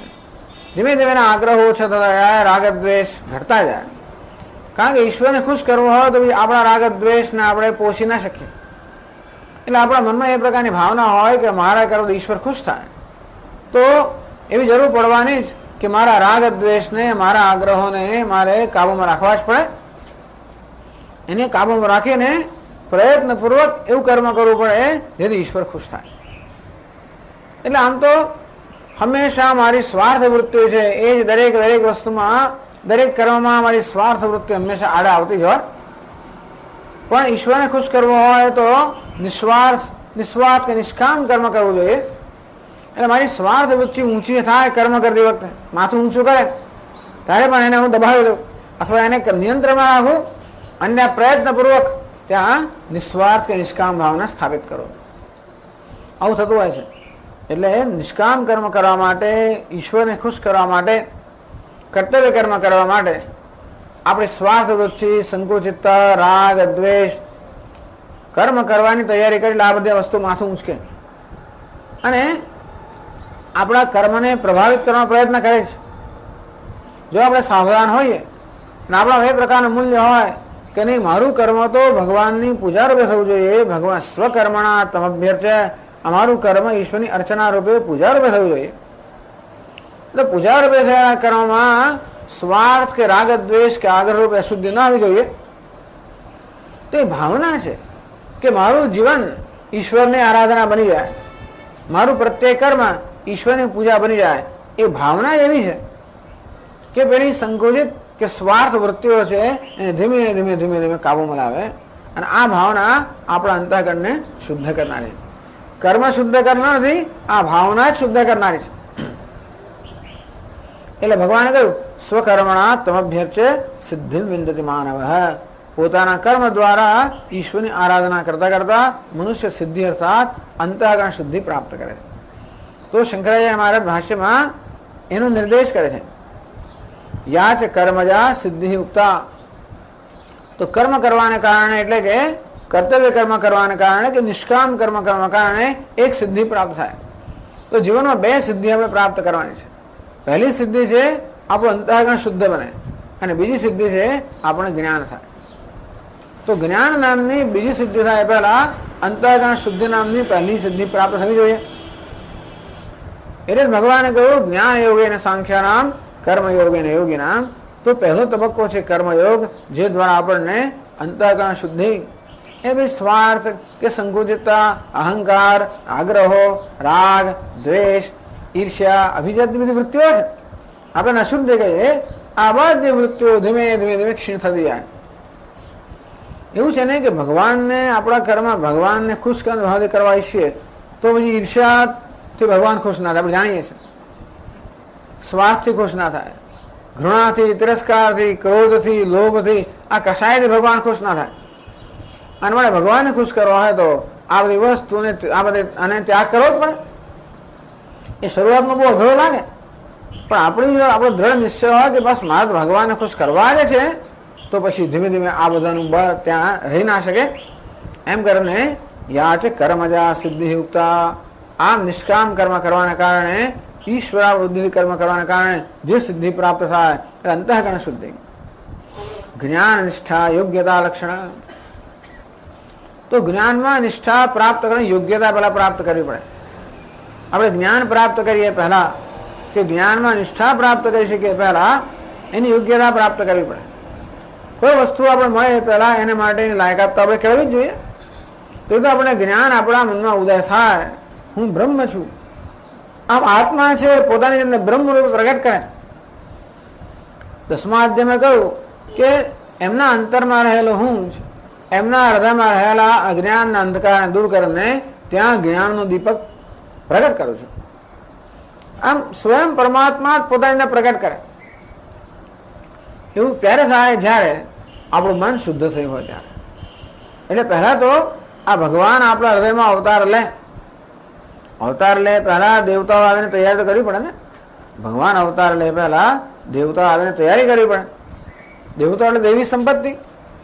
આમ અહિંસા, સત્ય, અક્રોધ આ પ્રકારની દૈવી સંપત્તિ જ્યારે આવે એને આપણે શુદ્ધ અંતઃકરણ કહીએ ત્યારે પછી ભગવાનના અવતરણની એટલે કે જ્ઞાનની અહમ બ્રહ્માસ્મિ એ જ્ઞાનની યોગ્યતા પ્રાપ્ત કરી.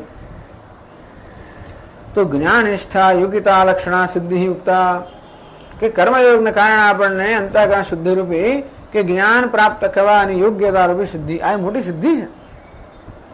પેલી બીજી સિદ્ધિ બહુ દૂર નથી પણ આ પહેલી સિદ્ધિ જરા અઘરી છે. એકવાર જ્ઞાનની યોગ્યતા પ્રાપ્ત કર્યા પછી જ્ઞાન બહુ દૂર નથી પણ જ્ઞાનની યોગ્યતા પ્રાપ્ત કરવી આપણા મનમાં બધો જે સંસાર ધીમે ધીમે ધીમે ધીમે ક્ષીણ થતો થતો એ જગ્યાએ ઈશ્વર સ્થાપિત થાય ત્યારે જ્ઞાનની યોગ્યતા આપણે પ્રાપ્ત કરીએ. એટલે સંસાર એટલો અંદર ઘૂસી ગયેલો છે ને અનાદિકાળથી કે એને દૂર હટાવતા ઘણો પ્રયત્ન થાય છે. અનેક જન્મ સંસિદ્ધમાં અનેક જન્મ આમ જ લાગતા હોય છે. ટૂંકમાં આપણા હૃદયમાં રહેલી જાય આ બધી મલિનતા છે એને દૂર કરતા ઘણો સમય લાગે છે. તો એકવાર એ પ્રાપ્ત થઈ તસ્યા ફલભૂતા એ સિદ્ધિ પછી બીજી સિદ્ધિ માટેની ભૂમિકા તૈયાર કરે.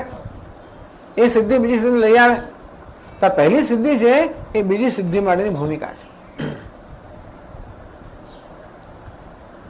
તસ્યા ફલભૂતા નૈષ્કર્મ સિદ્ધિ તો પહેલા આપણા અંતઃકરણ શુદ્ધિ રૂપી સિદ્ધિ અને પછી નૈષ્કર્મ સિદ્ધિ. જ્ઞાન નિષ્ઠા લક્ષણા એના માટે આ શ્લોકમાં આવો શબ્દ વાપરે છે નૈષ્કર્મ સિદ્ધિ.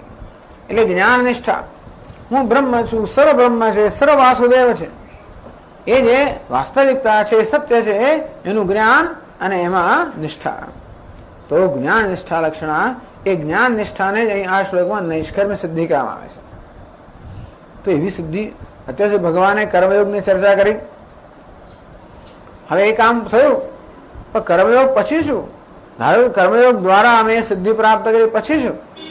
તો અમને કહેવું પડે આપણને કે એ પછી આપણે જ્ઞાન નિષ્ઠા યોગ્યતા કે જ્ઞાન નિષ્ઠા રૂપી સિદ્ધિ પ્રાપ્ત થશે એ પણ કહેવું જોઈએ. વક્તવ્યથી શ્લોક આરભ્યતે આ સિદ્ધિ પણ કહેવી જોઈએ એ ઈચ્છાથી પછી હવે આ શ્લોકનો આરંભ કરે છે. 49માં શ્લોકમાં કહે છે અસક્ત બુદ્ધિ સર્વત્ર जितात्मा विगत स्पृह नैष्कर्म सिद्धिं परमां संन्यासेनाधिगच्छति.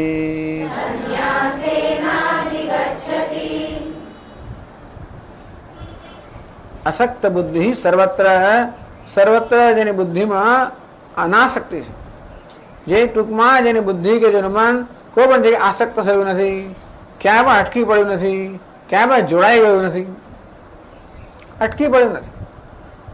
જાય જોડાય પણ અમે છૂટું કરી શકાય. મનની વસ્તુ જોડાય એનો વાંધો નહીં, હંમેશા એવું જોડવું જોઈએ કે છૂટું કરી શકીએ. જ્યાં પ્રવેશ એવી જગ્યાએ પ્રવેશ કરવો જોઈએ કે બહાર નીકળી શકીએ, એવી જગ્યાએ ચડવું જોઈએ કે ઉતરી શકીએ આપણી રીતે, આપણી જાતે. ચડ્યા પછી ઉતરાય જ નહીં તો મુશ્કેલી, અંદર બેઠા પછી નીકળાય નહીં મુશ્કેલી. તો તેવી રીતે કોઈ જગ્યાએ વળગ્યા પછી શુક્ર ના થવાય મુશ્કેલી.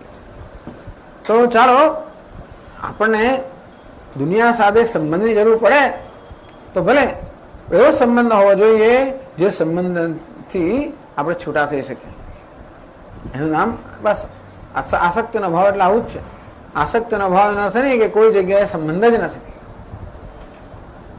કે કોઈ જગ્યાએ વ્યવહાર જ નથી. ક્યાંય પ્રેમ જ નથી, ક્યાં સ્નેહ દેવો નહીં. પણ એવો સ્નેહ નહીં કે પછી એમાં હું ચીપકી જ જાઉં, છૂટો ના થઈ શકું. એવો સ્નેહ નહીં કે હું પછી એના પર આધારિત થઈ જાઉં, એના વગર ના ચાલે. તો આપણને ખ્યાલમાં પણ ના રહે એવી રીતે આપણે વસ્તુમાં સરકતા જઈએ છીએ. શરૂઆતમાં આમ થોડી થોડી મિત્રતા ઓળખાણ થાય ને આપણે ધીમે ધીમે એમ સરકતા જઈએ. આમ જેમ ભરત મુનિ, ભરત રાજા એક હરણનું બચ્ચું એમણે પાળ્યું આશ્રમમાં અને ઉછેરવા લાગ્યા. દયાથી ધીમે ધીમે સરકતા ગયા. ધીમે ધીમે હરણ હરણ હરણ હરણ હરણ ચારે બાજુ જોયા કરે, ક્યાં ગયું, શું થયું છે કે નહીં, બરોબર કોઈ ખાઈ નથી ગયું, એને ખાવાનું મળ્યું છે, બસ. એટલે એનું જ ચિંતન થયા કરે, એમને ખબર પણ ના પડે એ રીતે. આ બહુ જરાક લપસણો માર્ગ છે. એટલા માટે કોઈ પણ સંબંધ બાંધવામાં આપણને જરા ચેતવણી આપવામાં આવે છે. એટલે ઘણા લોકો સંબંધનો તિરસ્કાર કરી નાખે, સંબંધ બાંધવો જ નહીં.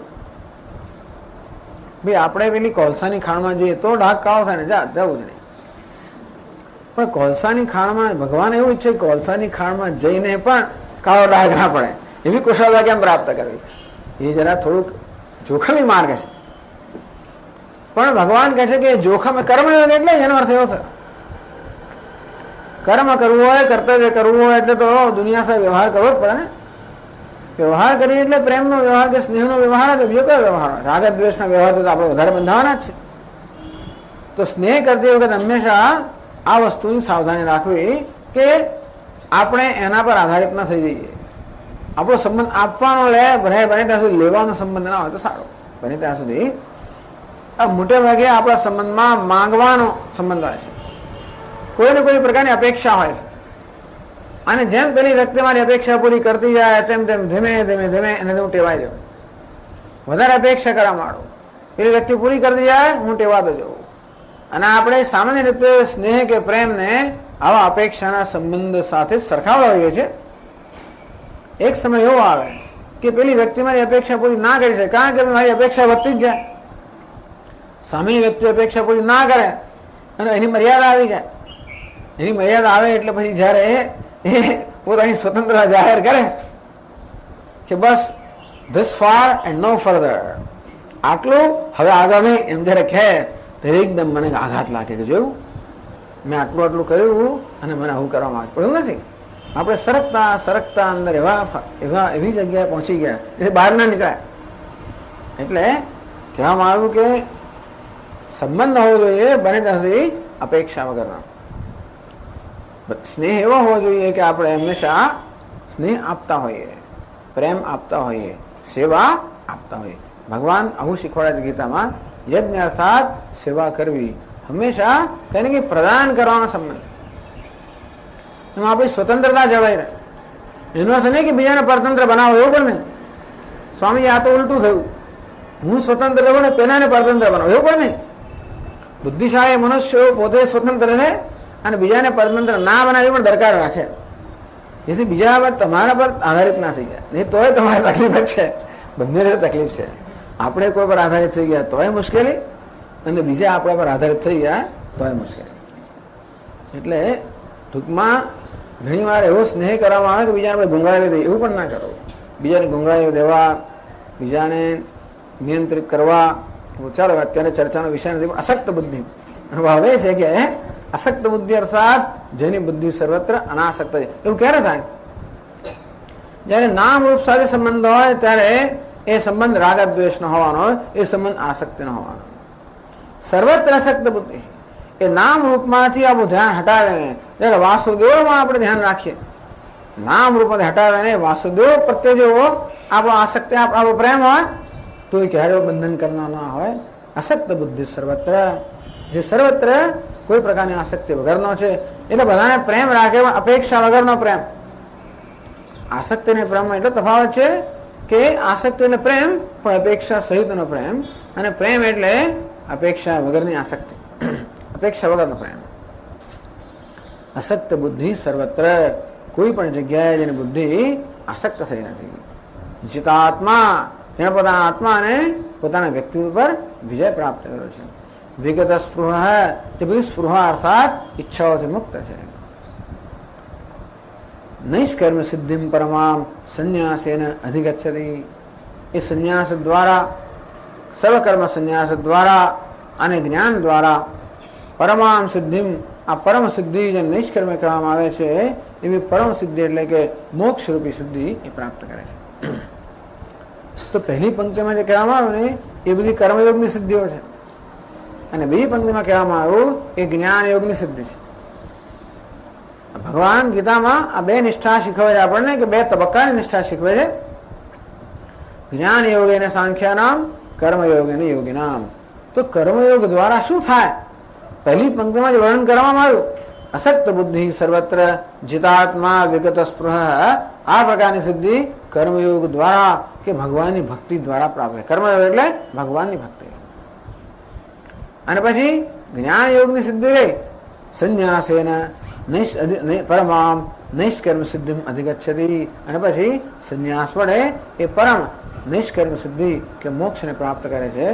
આમ કર્મયોગ અને જ્ઞાન યોગ બંને આ એક શ્લોકમાં ભગવાન બતાવ્યા. એટલે ભાષ્યમાં કહે છે,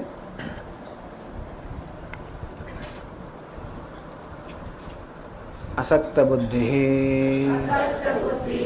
અસક્તા સંગરહિતા બુદ્ધિ અંતઃકરણમ યસ્ય સહ અસક્ત બુદ્ધિ સર્વત્ર પુત્રદારાદિષુ આસક્તિ નિમિત્તેષુ.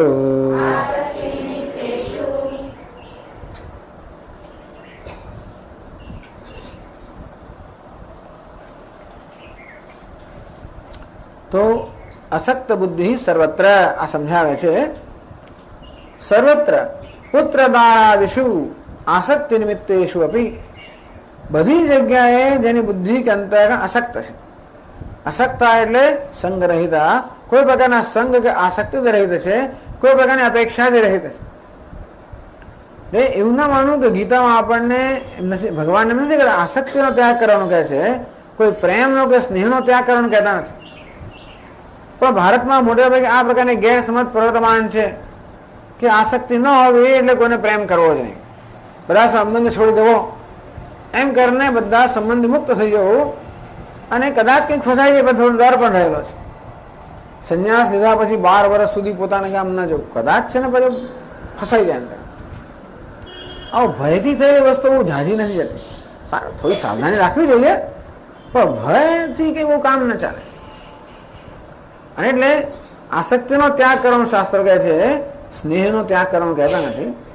એનો અર્થ એ પણ નથી કે ગમે ત્યાં સ્નેહ કર્યા જ કરવું પણ નથી, છતાં પ્રેમનો કે સ્નેહનો ત્યાગ કરવાનો નથી કહેતા. એટલે કહ્યું કે અસક્તા સંગરહિતા બુદ્ધિ અંતઃકરણમ, જેની બુદ્ધિ અંતઃકરણ સર્વ પ્રકારના સંગથી કે આસક્તિથી રહિત છે, અપેક્ષાથી રહિત છે, માંગણીથી રહિત છે, આગ્રહથી રહિત છે. બસ આસક્તિ એટલે આગ્રહ. આપણે આસક્તિ આગ્રહના રૂપમાં હંમેશા જેની પ્રત્યે આસક્તિ હોય ને એની પ્રત્યે આપણે હક કરવા માંડીએ, એવું થાય છે. આપણે જેને પ્રેમ કરતા હોઈએ ને એના પર હક તો કરીએ જ ને. આટલું કરો તમારા માટે, તમે કશું ના કરો, એવું થાય તો ખરું ને. એટલે ક્યાં સર્વત્ર આ બહુ કડક છે. પુત્ર દારાદિ શું આસક્તિ નિમિત્તે શું અપી. આમ સ્વાભાવિક છે માણસને પોતાના પુત્રમાં, પત્નીમાં, અત્યંત નજીકના પરિવારના જે સભ્યો હોય એમાં તો આસક્તિ હોય, એની તો આશા હોય ને, એટલે આશા રાખીએ જ ને. એટલે સ્વાભાવિક છે કે જે આપણી સાથે ઘનિષ્ઠ સંબંધી જોડાયેલા હોય એ વ્યક્તિમાં આપણને પ્રેમ હોય, એમને આપણા માટે પ્રેમ હોય, પરંતુ સાથે આપણો પ્રેમ કોઈ સાથે અપેક્ષા સાથેનો હોય છે. એટલે કંઈ ને કંઈ હક આપણે કરતા હોઈએ છીએ. એટલે આસક્તિ ન હોય અર્થાત હક ના હોવો. અમારા સ્વામીજી મહારાજ કે, સ્વામી દયાનંદ મહારાજ કે બધાને હક આપવો અને આપણે કોઈ હક ન ધરાવવો. આ તો બહુ મોટી વસ્તુ છે. બધાને સ્વતંત્રતા આપવી અને આપણે સ્વતંત્રતા ભોગવવી. જો આપણે કોઈના પર હક કરીએ ત્યારે પણ આપણી સ્વતંત્રતા ગુમાવતા હોઈએ છીએ. હું હક કરું અને મારા હકનો આદર કરવામાં ના આવે તો મારી લાગણી દુભાય ને. એટલે ભલે વ્યવહારમાં હક કરવાની જરૂર પડે કરો, પણ આ અનાસક્તિ છે ને આસક્તિ અસંગતા જે છે એ અસંગતા મનની વસ્તુ છે, વ્યવહારમાં અસંગતા નથી. અસંગતા ન સમજવાના કારણે આપણે તો વ્યવહાર અસંગતા કહીએ, મારી સામે જોવું નહીં, હું આમ ના કરું, એટલે કઈ ન કરવાને આપણે અસંગતા કહેતા હોઈએ છીએ. અસંગતા એ મનમાં છે, બધું કરવા છતાં પણ તમે અસંગ રહી શકો. અખંડાજી મહારાજ હંમેશા કહે કે ભાઈ જે સાધુ પુરુષ અસંગતાથી વ્યવહાર કરો તો અસંગતા જાહેર ના કરવી. જાહેર કરે તો પછી એ તો બહુ મુશ્કેલ થઈ જાય, પણ અસંગતા વ્યવહાર કરતા કરતા, એટલે અસંગતાનો અર્થ નહીં કે પ્રેમ ના હોય, અસંગતા અર્થાત કોઈ પ્રકારની પરતંત્રતા નથી, હક નથી, માંગણી નથી, આગ્રહ નથી, અને તો ત્યાં મુક્તિ છે. તો જે સંબંધની અંદર માંગણી નથી, હક નથી, આગ્રહ નથી, અપેક્ષા નથી, એ સંબંધમાં આપણી મુક્તિ છે. એટલે મુક્ત સંબંધ થાય. આપણે પુત્ર દારાદિષુ આસક્તિ નિમિત્તે શું, આપણે ઘરમાં આસક્ત થઈ જઈએ એના વગર ન ચાલે, મોટર ગાડીમાં આસક્ત થઈ જઈએ એના વગર ન ચાલે, બધામાં આસક્ત થઈ જઈએ, નાની નાની વસ્તુમાં આસક્ત થઈ જઈએ. આ ચાદર મારી છે, આ ઓશિકા વગર તો ના ચાલે, ફળા એમ કરતા કરતા આપણે ખબર પણ ના આપણે એ રીતે આપણી પરતંત્રતા વધતી જ જાય છે, વધતી જ જાય છે, વધતી જ જાય છે. આમ સગવડોના નામે આપણી પરતંત્રતાનો વિસ્તાર થતો જાય છે.